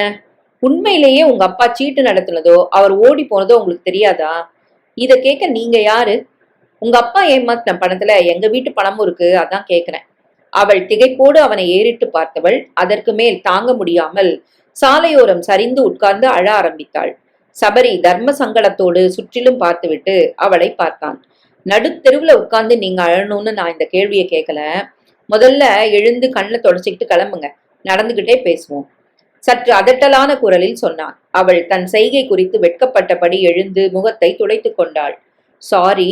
பரவாயில்ல, முதல்ல வேலை, அப்புறம் வீடு, இப்போ டெம்போ, இப்படி எல்லா இடத்துலயும் அவமானப்படுறீங்களே, கஷ்டமா இல்ல? உண்மையிலேயே உங்க அப்பா எங்க இருக்காருன்னு உங்களுக்கு தெரியாதா? அது தெரிஞ்சா இத்தனை நேரம் உங்ககிட்ட பேசிட்டு இருக்க மாட்டேன். அந்தால வெட்டி போட்டுட்டு ஜெயிலுக்கு போயிருப்பேன். யார் கேட்டாங்க இவர்கிட்ட பணம்? இருந்தா பருப்பு சாம்பார், இல்லாட்டி பழங்கஞ்சின்னு நாங்க வளர்ந்தோம். அது வேணும் இது வேணும்னு எதுக்கும் நாங்க ஆசைப்பட்டதும் இல்ல. நாங்க என்னமோ நாடகம் ஆடுற மாதிரியும் எல்லா சலசலப்பும் அடங்குனதும் எங்க அப்பாவோட போயிடுவோன்னு எல்லாரும் சொல்றப்போ எனக்கு சிரிப்பு தான் வருது. மானம் மரியாதை அத்தனையும் எழுந்தாச்சு, படக்கூடாத அவமானம் எல்லாம் பட்டாச்சு. இத்தனைக்கு அப்புறமும் போய் எப்படி அந்த பணத்துல புரண்டு சந்தோஷப்பட முடியும்? எங்களுக்கும் அந்த தப்புல பங்கு இருக்குன்னா எதுக்கு நாங்க தனித்தனியா போகணும்? எல்லாரும் ஒன்னாவே ஓடி போயிருக்கலாம். யாரால என்ன செஞ்சிருக்க முடியும்? அத்தாரிட்டி இல்லாம நடத்தின சீட்டு தானே. எங்க போய் புகார் கொடுத்து எங்களை தேடுவீங்க சொல்லுங்க? சபரி அவளை யோசனையோடு பார்த்தான். எங்க அப்பாக்கு தெரியும் மிஸ்டர் சபரி, ஒரு நாளும் நாங்க அவருக்கு ஒத்துழைக்க மாட்டோம்னு. அதான் எங்களையே கழட்டி விட்டுட்டு பணம் தான் பெருசுன்னு ஓடிட்டாரு. உங்களுக்கு தெரியாது சபரி, அவர் ஓடி போன 10ஆம் நாள் எங்க அம்மா அந்த ஆள் கட்டின தாலியவே அறுத்தெறிஞ்சு அவனுக்கு தலைமுழுகிட்டா. பொட்டு பூ எதுவும் வச்சுக்கிறது இல்ல. நான் இந்த விதவை வேஷம் போட்ட நேரம் உங்க அப்பா நிஜமாவே செத்து தொலைணுண்டி ரஞ்சனின்னு சொல்லுவா அடிக்கடி. அந்த அளவுக்கு அவரை நாங்க தான் இப்போ அதிகமா வெறுக்கிறோம், உங்க எல்லாரையும் விட. இதுக்கு மேலேயும் உங்களுக்கு எல்லாம் சந்தேகம் இருந்தா போங்க, போய் எல்லாரும் ஆளுக்கு ஒரு கல் எடுத்துக்கிட்டு வந்து எங்க எல்லாரையும் அடிச்சு கொன்னுடுங்க. மறுபடியும் அவள் கண்கள் உடைய சபரி இரக்கத்தோடு அவளை பார்த்தான். அவனுக்கு புரிந்தது, நிச்சயம் இவள் நிரபராதிதான் என்று. அப்பா செய்த தவறுக்கு இவளும் இவள் குடும்பமும் தண்டனையை அனுபவித்து அவமானப்பட்டு கொண்டிருக்கிறது என்று. அந்த கண்ணீர் கலப்படமில்லாத நிஜம்தான். ஐம் சாரி ரஞ்சனி, உங்க மனசை நான் புண்படுத்திட்டேன். நான் நம்புறேன், உங்களை வருத்தப்படாதீங்க. காலம் உங்க காயங்களை ஆத்தும். அவள் துக்கம் தழும்ப மௌனமாக நடந்தாள். வேலையும் கிடைக்கல, என்ன செய்யறீங்க? எப்படி குடும்பத்தை சமாளிக்கிறீங்க? தெரிஞ்சா இல்ல தாலி கொடி, அதை வித்துட்டோம். 6 பவுன் 15,000 கிடைச்சது. அது தீர்றதுக்குள்ள எனக்கு ஒரு வேலை கிடைச்சிரும் நம்புறேன். எப்பவுமே இப்படித்தானே உங்க அப்பா? உங்க மேலெல்லாம் அன்பே கிடையாது அவருக்கு? அன்பில்லைன்னு சொல்ல முடியாது. சீட்டு பிடிக்கிறதுக்கு முந்தி அன்பாதான் இருந்தாரு. பணம் பார்க்க பார்க்க மனசுக்குள்ள ராட்சசன் குடியேறிட்டான்னு நினைக்கிறேன். நான் வேண்டிக்கிறேன் ரஞ்சனி, உங்க அப்பா மனசு திரும்பி வந்து எல்லாரோட பணத்தையும் திரும்ப கொடுத்துட்டு உங்களோட மறுபடியும் சந்தோஷமா வாழணும்னு வேண்டிக்கிறேன். ரஞ்சனி அவனை விழியால் பார்த்தாள். ஆச்சரியமாக இருந்தது அவளுக்கு. பணத்தை பறிகொடுத்த ஒரு ஆத்மா பணத்தை ஏமாற்றியவனின் குடும்பத்திற்காகவே வேண்டிக் கொள்ளுமா? இதோ வேண்டிக் கொள்கிறதே. இதற்கு எவ்வளவு நல்ல மனது வேண்டும்? இதே மாதிரி இன்னும் எத்தனை நல்ல மனதுகள் இருக்கின்றனவோ. எப்படி இவர்களையெல்லாம் ஏமாற்ற அப்பாவுக்கு மனசு வந்தது? இப்போது யாரும் வந்து வீட்டு வாசலில் நின்று கத்துவதில்லை, கூப்பாடு போடுவதில்லை. பணம் இனி கிடைக்காது என்பதை புரிந்து கொண்டு செயலிழந்து ஜன்மாந்திர கடன் என்று தங்களை தாங்களே தேற்றிக் கொண்டு விட்டனரோ என்னவோ. வீட்டு பக்கம் யாரும் வருவதில்லை. எல்லா சலசலப்பும் அடங்கிவிட்டது. ஆனாலும் இவள் கண்ணில் பட்டால் அவர்களது வயிற்றெரிச்சலும் சீற்றமும் சாபமும் பொங்கத்தான் செய்கிறது. அதை பொறுத்து கொள்ள இவளும் பழகி கொண்டு விட்டாள். நம் பணம் போயிருந்தால் நாமும் இப்படித்தானே சமிப்போம் என்று சமாதானப்படுத்தி கொண்டாள். அப்போ நான் வரேங்க ரஞ்சனி, தைரியமா இருங்க, எல்லாம் சரியாயிடும். ஏதாவது உதவி வேணும்னா கூச்சப்படாம கேளுங்க, ஆபீஸ் தான் உங்களுக்கு தெரியுமே. ரஞ்சனி கைகூப்பி நின்றி நன்றி சொல்லி விடை கொடுத்தாள். அவன் மறையும் வரை பிரமிப்போடு அவனையே பார்த்தபடி நின்றாள். ஞாயிற்றுக்கிழமை வீட்டு வாசலில் டெம்போ வந்து நின்றதும் மொத்த குடித்தனங்களும் வெளியில் வந்தன. சண்முகம் காலி செய்ய போகிறார் என்று புரிந்ததும் கொதித்து போயின. ஏயா சண்முகம், எவ்வளோ தூரம் நாங்க படிச்சு சொல்லியும் உன் புத்திய காட்டுறியே. இந்த பாருங்க ராஜப்பா, உங்களுக்கு எல்லாம் பணம் வேணும்னா தாராளமா கேட்டு வாங்கிட்டு போங்க. யார் வேண்டாம் நாங்க? என்ன கட்டாயப்படுத்த உங்களுக்கு எந்த உரிமையும் கிடையாது. எனக்கு பணம் தேவையில்லை. உன்னை யார் பணம் வாங்கிக்க சொன்னா? இந்த பிரச்சனை தீர்ற வரையில இங்க இருந்தானே சொல்றோம். இப்ப நீ ஒருத்தன் போயிட்டா ஒரு ஆள் பலம் குறையுதுல்ல, புரிஞ்சுக்க மாட்டேங்கிறிய. நீங்க என்ன தர்ம யுத்தமா நடத்த போறீங்க நான் வந்து தோள் கொடுத்து நிக்கிறதுக்கு? நீங்க செய்யறது எனக்கு தப்புன்னு படுது. அப்புறம் எப்படி அதுக்கு துணை வர முடியும்? விடுறா ராஜப்பா, ஹரிச்சந்திரன் வாரிசு இவரு. அப்படியே நீதி நேர்ம தர்மத்தெல்லாம் காத்து ரட்சிக்கிறதுக்காகவே இந்த பூமியில ஜனிச்சிருக்கிறாரு. என்னமோ இவர் தான் உத்தமர் மாதிரியும் நாமெல்லாம் கேவலமான ஜந்துகள் மாதிரியும் இல்ல பேசுறாரு. இவர்கிட்ட எதுக்கு கெஞ்சிக்கிட்டு நிக்கிற? போட்டும் விடு. ஒரு ஆள் போயிட்டா விட்டுற போறோமன்னு அப்புறம் வருத்தப்படுவான் இவன். இருந்திருந்தா நமக்கும் இவ்வளவு பணம் கிடைச்சிருக்குமேன்னு. அவ்வளவு பேரும் தங்கள் போர்ஷன் கதவை அரைந்து சாத்தி கொண்டு போனார்கள். போய் வருகிறேன் என்று எவரிடமும் சொல்லிக் கொள்ள முடியவில்லை. 20 வருடத்துக்கும் மேலாக பழகிய மனிதர்கள் ஒரே நாளில் விரோதியாக நினைத்து ஒதுங்கிவிட்டார்கள். வருத்தமாக இருந்தாலும் காட்டிக்கொள்ளாமல் மௌனமாய் சாமான்களை ஏற்றினார். ஜன்னல் துவாரங்களில் எல்லார் பார்வையும் தங்கள் மீதுதான் என்பதை உள்ளுணர்வு சொல்லியது. அதர்ம வழியில் வரும் பணம் நிற்காது என்பதை அவர்கள் ஒரு நாளும் ஒரு நாள் புரிந்து கொள்வார்கள். டெம்போ புறப்பட்டது. அம்மா உம்மென்ற முகத்தோடு வந்தாள். சும்மா கிடைக்க போகும் பணத்தை அப்பா இழக்கப் போகிறாரே என்று கோபம். இப்படி பிழைக்க தெரியாதவராய் இருக்கிறாரே என்று எரிச்சல். கல்யாணத்துக்கு தயாராகி கொண்டிருக்கும் பெண்களின் எதிர்காலம் பற்றிய பயம், கவலை, வருத்தம், எல்லாவற்றின் கவலையும் அவள் முகத்தில் தெரிந்தது. அப்பா தன் கவலைகளை எல்லாம் வெளிக்காட்டிக் கொள்ளாது இறுகிய முகத்தோடு அமர்ந்திருந்தார். புது வீட்டில் இடம் நிறைய இருந்தது. மழைக்காலத்தில் ஒழுகும் என்பதுதான் உள்ளூர கவலையை ஏற்படுத்தியது. சாமான்களை புது வீட்டில் இறக்கும் போது சபரிக்கு ரஞ்சனியை பற்றிய நினைவு வந்தது. வீடு மாற்ற அவள் என்ன செய்கிறாளோ? சின்ன சின்ன சாமான்களை எல்லாம் பொடிநடையாக கையிலேயே எடுத்துக்கொண்டு போய் வைத்தார்கள். என்னக்கா குடிசையில போய் எப்படி? நாம வேண்டாங்கா. தம்பியும் தங்கையும் அழுதார்கள். என் ஃப்ரெண்ட்ஸ் எல்லாம் மதிக்க மாட்டாங்க. ரஞ்சனி அவர்களை சமாதானப்படுத்தினாள். குடிசைன்னா என்ன கேவலம்? அங்க மனுஷங்க வாழல. எங்க இருக்கோங்கிறது முக்கியம் இல்லடா, எப்படி இருக்கோங்கிறது தான் முக்கியம். கவலைப்படாதீங்க, நாம மறுபடியும் நல்ல நிலைமைக்கு வருவோம். நல்ல வீட்டுல வாழ்வோம், நம்புங்க. உங்க பின்னணிய பார்க்காம உங்க மனசை மட்டும் பார்த்து பழகிற நண்பர்கள் போதும்னு வைங்க. கஷ்டம் வந்தாதான் நல்லது எது கெட்டது எதுன்னு புரிஞ்சு ஒதுக்க முடியும். அப்படி ஒரு சந்தர்ப்பம் நம்ம அப்பாவால நமக்கு கிடைச்சிருக்கு. இது நல்லதுக்கு தான் நினைச்சு ஏத்துப்போம். இருந்தாலும் தம்பி தங்கையின் முகம் மாறவில்லை. பெரிய சாமான்களை எப்படி ஏற்றி சொல்வது என்று புரியவில்லை. மாட்டு வண்டியோ ரிக்ஷாவோ கிடைச்சா பாரு. அம்மா சொல்ல ரஞ்சனி சரி என்றபடி ரிக்ஷா கிடைக்குமா என்று பார்க்க போனாள். உன் வீட்டுக்கு வண்டி ஓட்டக்கூடாதுன்னு தீர்மானம் போட்டிருக்காங்கம்மா, யாரும் வரமாட்டாங்க போ. ரிக்ஷாக்காரங்க வயிற்றுல கூட உங்க அப்பா அடிச்சிருக்கான் தெரியுமா? எங்க ஆளுங்க 4-5 பேர் தெரிஞ்சவங்க மூலம் உங்க அப்பங்கிட்ட சீட்டு கட்டிருந்தோம். 5000 10,000ன்னு அத்தனையும் அடிச்சுட்டு ஓட்டான். கெட்ட வார்த்தைகளால் ஏசியபடியே எங்க வவுத்துல அடிச்சவன் வீட்டுக்கு எப்படி வண்டி வரும்? போய் சாவுங்க. நாங்க அழுதா மாதிரியே அழுவுங்க. ரோஷமான இருந்தா தூக்குல தொங்குங்க. கேட்டு கேட்டு மறத்து விட்டதால் கண்ணீர் வரவில்லை. இருந்தாலும் உடம்பு கூசியது. ரஞ்சனி வந்த வழியே நடக்க ஆரம்பித்தாள், எதிரில் வந்த உருவத்தை கூட பார்க்காமல். என்ன பிரச்சனை ரஞ்சனி? சபரியின் குரல் கேட்க சட்டென்று நின்றாள். அவனை பார்த்ததும் அடக்கி வைத்திருந்த துக்கம் பொங்கியது. பிசிறிய குரலில் நடந்ததை கூறினாள். சரி வாங்க, வேற வழி இருக்கான்னு பாப்போம். சபரி அவளுடன் நடந்தான். அவள் வீட்டுக்கு வந்தான். வாசலிலேயே நின்று பேசினான். நீங்க கவலைப்படாதீங்க ரஞ்சனி, நான் போய் எப்படியாவது ஒரு வண்டி ஏற்பாடு பண்ணி கூட்டிட்டு வரேன். அவன் போனதும் அம்மா உள்ளிருந்து வந்தாள். யாருடி அவன்? தெரிஞ்சவர்மா. எப்படி தெரியும்? இன்டர்வியூ போன இடத்துல பழக்கம். இவருக்கு தான் வேலை கிடைச்சது. ஒரு நாள் பழக்கத்துல ஒருத்தனுக்கு இவ்வளோ எது வருதுன்னா ஜாக்கிரதையா இருக்கணும்டி ரஞ்சனி. அம்மா சொல்ல ரஞ்சனிக்கு சுருக்கென்றது. இது தலைமுறை பயம். எல்லா அம்மாக்களுக்கும் உள்ளூர இந்த பயம் இருக்கும். ஆணோடு பேசுவது தவறு, ஆணுக்கு எதிரில் நிற்பது தவறு, ஆண்களை நிமிர்ந்து பார்ப்பது தவறு என்று நினைக்கும் தலைமுறை இவளோடு வாதிடுவதற்கு இது சமயமில்லை. ரஞ்சனி எதுவும் பேசாது சாமான்களை கட்ட ஆரம்பித்தாள். சரியாக 1 மணி நேரம் கழித்து ஒரு 3 சக்கர சாமான் வண்டியை அழைத்து வந்தான். வண்டிக்காரர் உதவியோடு அவனும் சேர்ந்து சாமான்களை ஏற்றினான். இவன் என் நண்பர் ரஞ்சனி. நீ கொடுக்கிற பணத்தை வாங்கிப்பான். நான் கிளம்பட்டுமா? ரஞ்சனி வார்த்தைகளில் என்று தவித்தாள். மௌனமான ஆழ்ந்த பார்வையே. மிகச்சிறந்த நன்றி என்பது போல் இருந்தது அவள் பார்வை.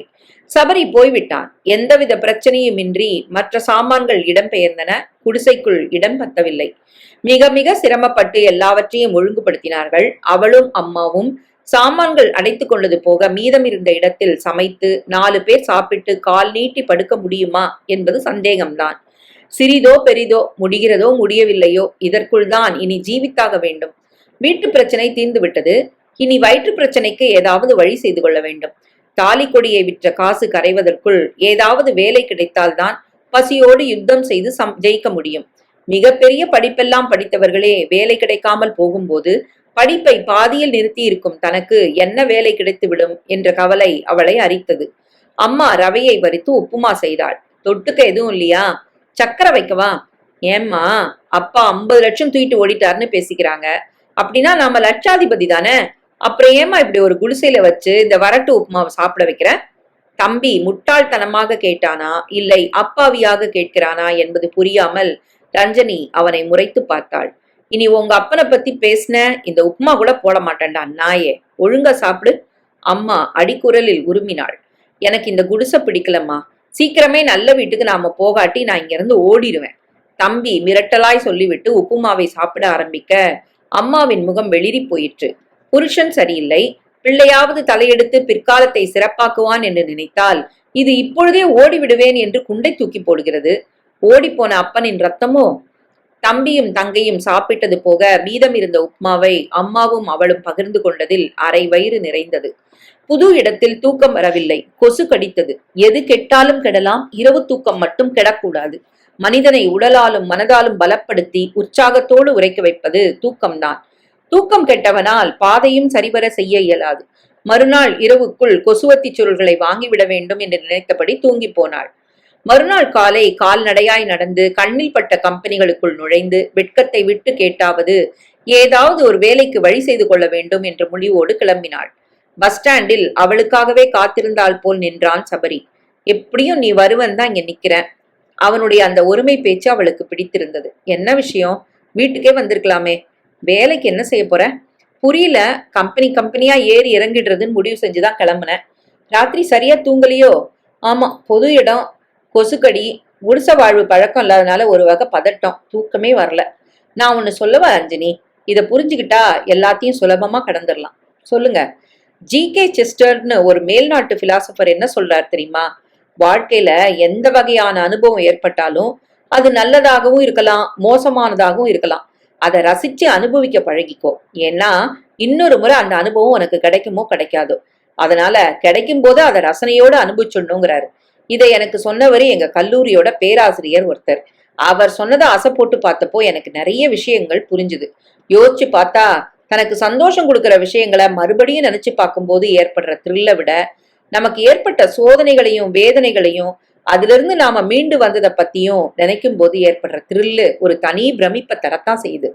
நான் +2 எக்ஸாம் எழுதும்போது எனக்கு டைஃபாய்டு ஜுரம் வந்து அந்த அவஸ்தையோட படிச்சு தனியா உட்கார்ந்து 102 டிகிரி ஜுரத்தோட பரீட்சை எழுதி 93% மார்க் எடுத்து பாஸ் பண்ணேன். அப்போ நான் பட்ட அவஸ்தை படுற நேரத்துல என்னடா இது சோதனைன்னு அழ வச்சுது.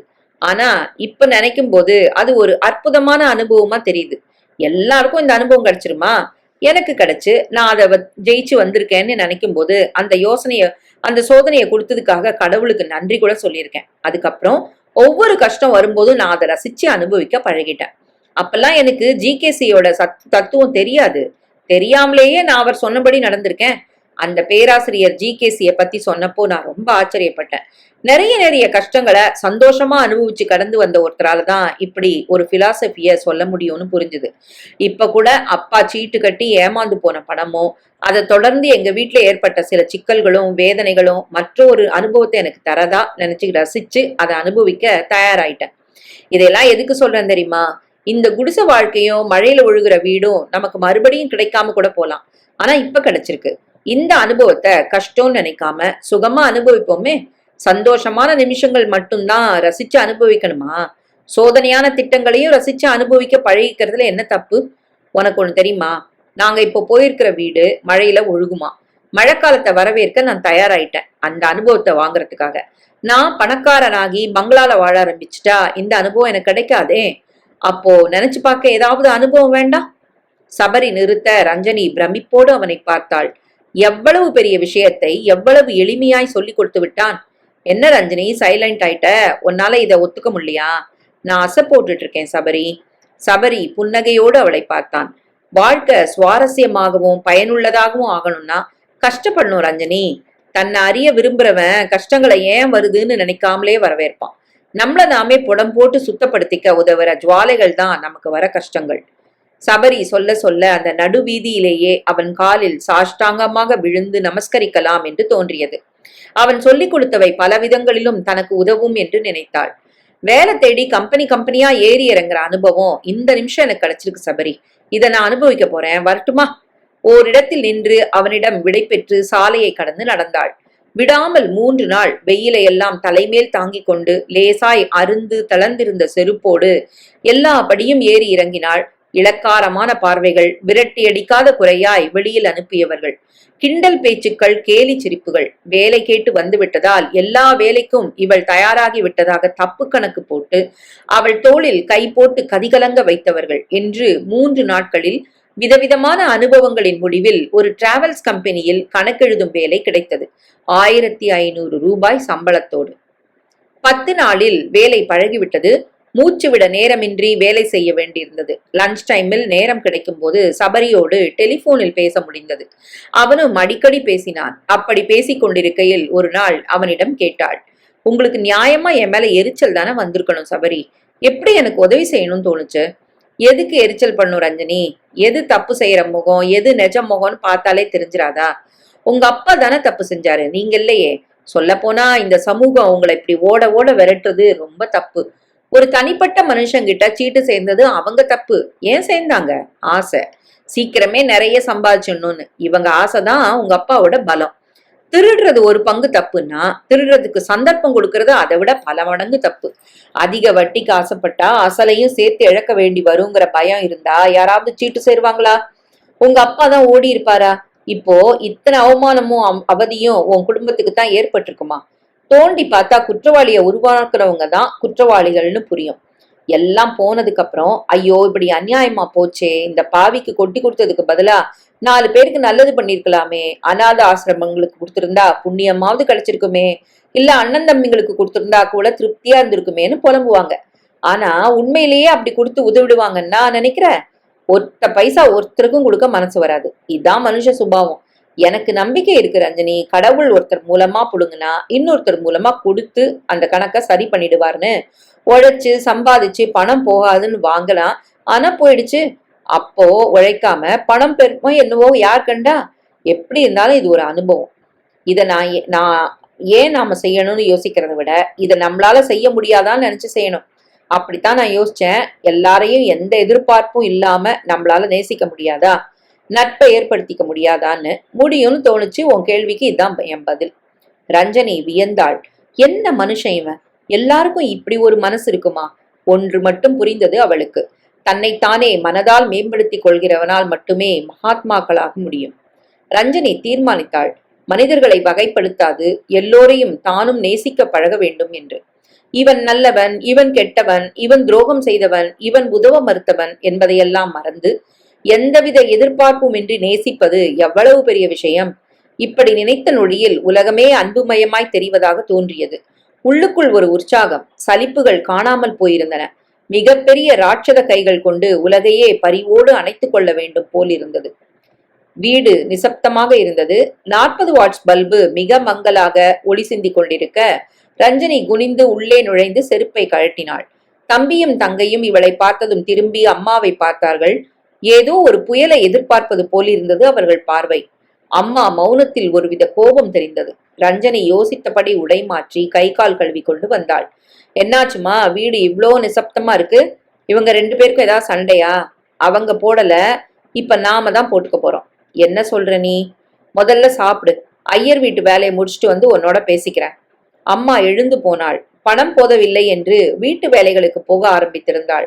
ஐயர் வீட்டில் நித்திய ஹோமம் நடக்கும். அது முடிந்து பாத்திரங்கள் தேய்த்து வீடு துடைக்க வசதியாக இரவு 7 மணிக்குத்தான் அம்மாவை வர சொன்னார்கள். கிட்டதானே என்பதாலும் மிஞ்சிய சோறும் குழம்பும் கிடைக்குமே என்பதாலும் அம்மா ஒப்புக்கொண்டாள். ரஞ்சனி ஒரு தட்டில் சாதமும் காலையில் வைத்த குழம்பும் ஊற்றிக்கொண்டு அமர்ந்தாள். அம்மாக்கு என்னடி கோவம்? தங்கையை பார்த்து கேட்டாள். சற்று தயங்கிய பின் தங்கை வாய் திறந்து பேசினாள். ஏங்கா, நீ இந்த வீட்டு விட்டு ஓடி போயிடுவியா? ரஞ்சனி அதிர்ச்சியோடு சாப்பாட்டு தட்டை கீழே வைத்தாள். யார் சொன்னா அப்படி? அம்மா தான் சொல்லி கத்திக்கிட்டு இருந்தா. என்ன காரணமா? தெரியாது. அப்பா பணத்தை தூக்கிட்டு ஓடிட்டாராம், நீ மிச்சம் இருக்கிற மான மரியாதையை தூக்கிட்டு ஓட போறியாம். ஓடுகாலி ரத்தம் உடம்புல ஓடினா ஓடத்தானே தோணும்னு ஏதேதோ சொல்லி கத்திக்கிட்டு இருந்தா. ரஞ்சனி குழம்பினாள். என்னாச்சு இந்த அம்மாவுக்கு? சாப்பாடு இறங்கவில்லை. தெருநாய்க்கு அதை போட்டு தட்டை கழுவி வைத்துவிட்டு யோசனையோடு அமர்ந்தாள். 8:30 மணிக்கு அம்மா வந்தாள். ஐயர் வீட்டில் கொடுத்த பட்சண பொட்டலத்தை பத்திரப்படுத்திவிட்டு ரஞ்சனியை திரும்பி முறைத்து பார்த்தாள். ஏம்மா, என்னாச்சு உனக்கு? எனக்கு ஒண்ணும் ஆகலடி, உனக்கு தான் ஏதோ ஆயிடுச்சு. விவரமா சொல்லிட்டு திட்டேன். யாரு அந்த பையன்? அம்மாவின் அந்த கேள்வியில் ரஞ்சனிக்கு சகலமும் விளங்கியது. இதுதான் காரணமா சிரிப்பு வந்தது அவளுக்கு. சிரிப்பா இருக்கா உனக்கு? ஏற்கனவே சிரிப்பா சிரிச்சுக்கிட்டு இருக்கிறது பத்தலையா? நீ இப்படி கத்துற அளவுக்கு என்ன தப்பு பண்ணிட்டேன்னு புரியல எனக்கு. முன்ன பின்ன தெரியாத எவனோடையோ என்ன பேச்சடி வேண்டியிருக்கு? எனக்கு புரியுதுமா. சபரி மேல உனக்கு சந்தேகம். ஒரு ஆம்பளை வலிய வந்து உதவி பண்ணினா அதுக்கு 1000 அர்த்தம் கற்பிச்சுக்கிற தலைமுறை உன்னோடது. உன் சந்தேகம் எல்லாத்தையும் என்னால தீர்த்து வைக்க முடியாது. ஆனா ஒண்ணு மட்டும் சொல்றேன். அப்பாட்ட ஏமாந்து போன எத்தனையோ குடும்பத்துல சபரியோட குடும்பமும் ஒண்ணு. எல்லாரும் நம்மள ஓட ஓட விரட்டினப்போ நாம எந்த தப்பும் செஞ்சிருக்க மாட்டோம்னு நம்பி நமக்கு உதவி செஞ்சவரை சந்தேகங்கிற வட்டத்துல நிறுத்தி நன்றி கெட்டவங்களாயிட வேண்டாம். சித்தப்படி நீ நினைக்கிறா போல எதுவுமே எங்களுக்குள்ள இல்லைன்னு சொன்னா உன் மனசு நம்பிடுவா போகுது. நீ என்ன வேணா நினைச்சுக்கோ, எனக்கு எந்த கவலையும் இல்ல. அம்மா அவளையே வெறித்து பார்த்தாள். எனக்கு ஒரு சத்தியம் பண்ணி கொடுப்பியா ரஞ்சனி? ரஞ்சனி கண் சுருக்கி அம்மாவை பார்த்தாள். என்ன? உன் தங்க தம்பி இவங்க 2 பேரும் தலையெடுத்து ஒரு வழிக்கு வர வரைக்கும் காதல் கீதல்னு எந்த வம்புலையும் மாட்டிக்க மாட்டேன்னு சத்தியம் பண்ணி தருவியா? ரஞ்சனி அம்மாவை ஆழமாக உற்று பார்த்தாள். நீ என்ன நம்பலல்லம்மா, உன் வயச நம்பல. அப்படியா? இந்த வயசு ரொம்ப பொல்லாத வயசுமா. எதுக்கும் பயப்படாது. தேவைப்பட்டா சத்தியம் பண்ணும். பயப்படாம அந்த சத்தியத்தை மீறவும் மீறும். வயசுதான் எல்லாம் செய்யுதுன்னு நீ நம்புனா என் பதில் இதுதான். பரவாயில்லையா? அப்படின்னா நான் சந்தேகப்பட்டதுல என்னடி தப்பு? அந்த பையன் மேல உனக்கு ஏதோ இருக்குங்கிறது நிஜம்தானே? சொல்லு, நிஜம்தானே? அம்மா அவளை உலுக்க ரஞ்சனை திகைத்து போனாள். அம்மாவை உதறிவிட்டு தள்ளி போனாள். போய் உன் வாயை கழுவிக்க. இந்த வயசுல நீ எதேதோ தப்பு பண்ணிருப்பேன்னு நான் நினைக்கிறேன். அதான் நானும் பண்ணிடுவனும்னு பயப்படுற, அப்படித்தானே? அம்மா பளார் என்று அவளை அறைந்தாள். என்னடி சொன்ன நாயே? யார பார்த்து என்ன சொன்ன? கோவம் வருது இல்ல? இதே மாதிரி நீ கேட்ட கேள்விக்கு நானும் உன்னை அரைஞ்சிருக்கணும். ஆனா அம்மாவா போயிட்டியே, அதான் கட்டுப்படுத்திக்கிட்டேன். இனிமே சபரிய பத்தி ஏதாவது தப்பா பேசின நான் பொல்லாதவளாயிடுவேன் சொல்லிட்டேன். ரஞ்சனி படுக்கையை விரிக்க அம்மா அப்படியே நின்றிருந்தாள். மறுநாள் காலை யாரும் யாரோடும் பேசிக்கொள்ளவில்லை. தம்பியும் தங்கையும் பள்ளிக்கு போனதும் ரஞ்சனி குளித்துவிட்டு ஆபீஸுக்கு புறப்பட தயாரானாள். இரவே சாப்பிடாததில் வயிறு குலைந்தது. இருந்தாலும் சாப்பிட பிடிக்கவில்லை. வெறும் வயிற்றோடே கிளம்பினாள். சாப்பிட்டு போயேன். எனக்கு வேணாம். எத்தனை நாளு? ரஞ்சனி பதில் சொல்லவில்லை. அம்மாவின் கேள்வி நியாயம்தான். எத்தனை நாள் சாப்பிடாமல் இருப்பேன்? அவளுக்கே சிரிப்பு வந்தது. அதை மறைத்து கொண்டு சாப்பிட உட்கார்ந்தாள்.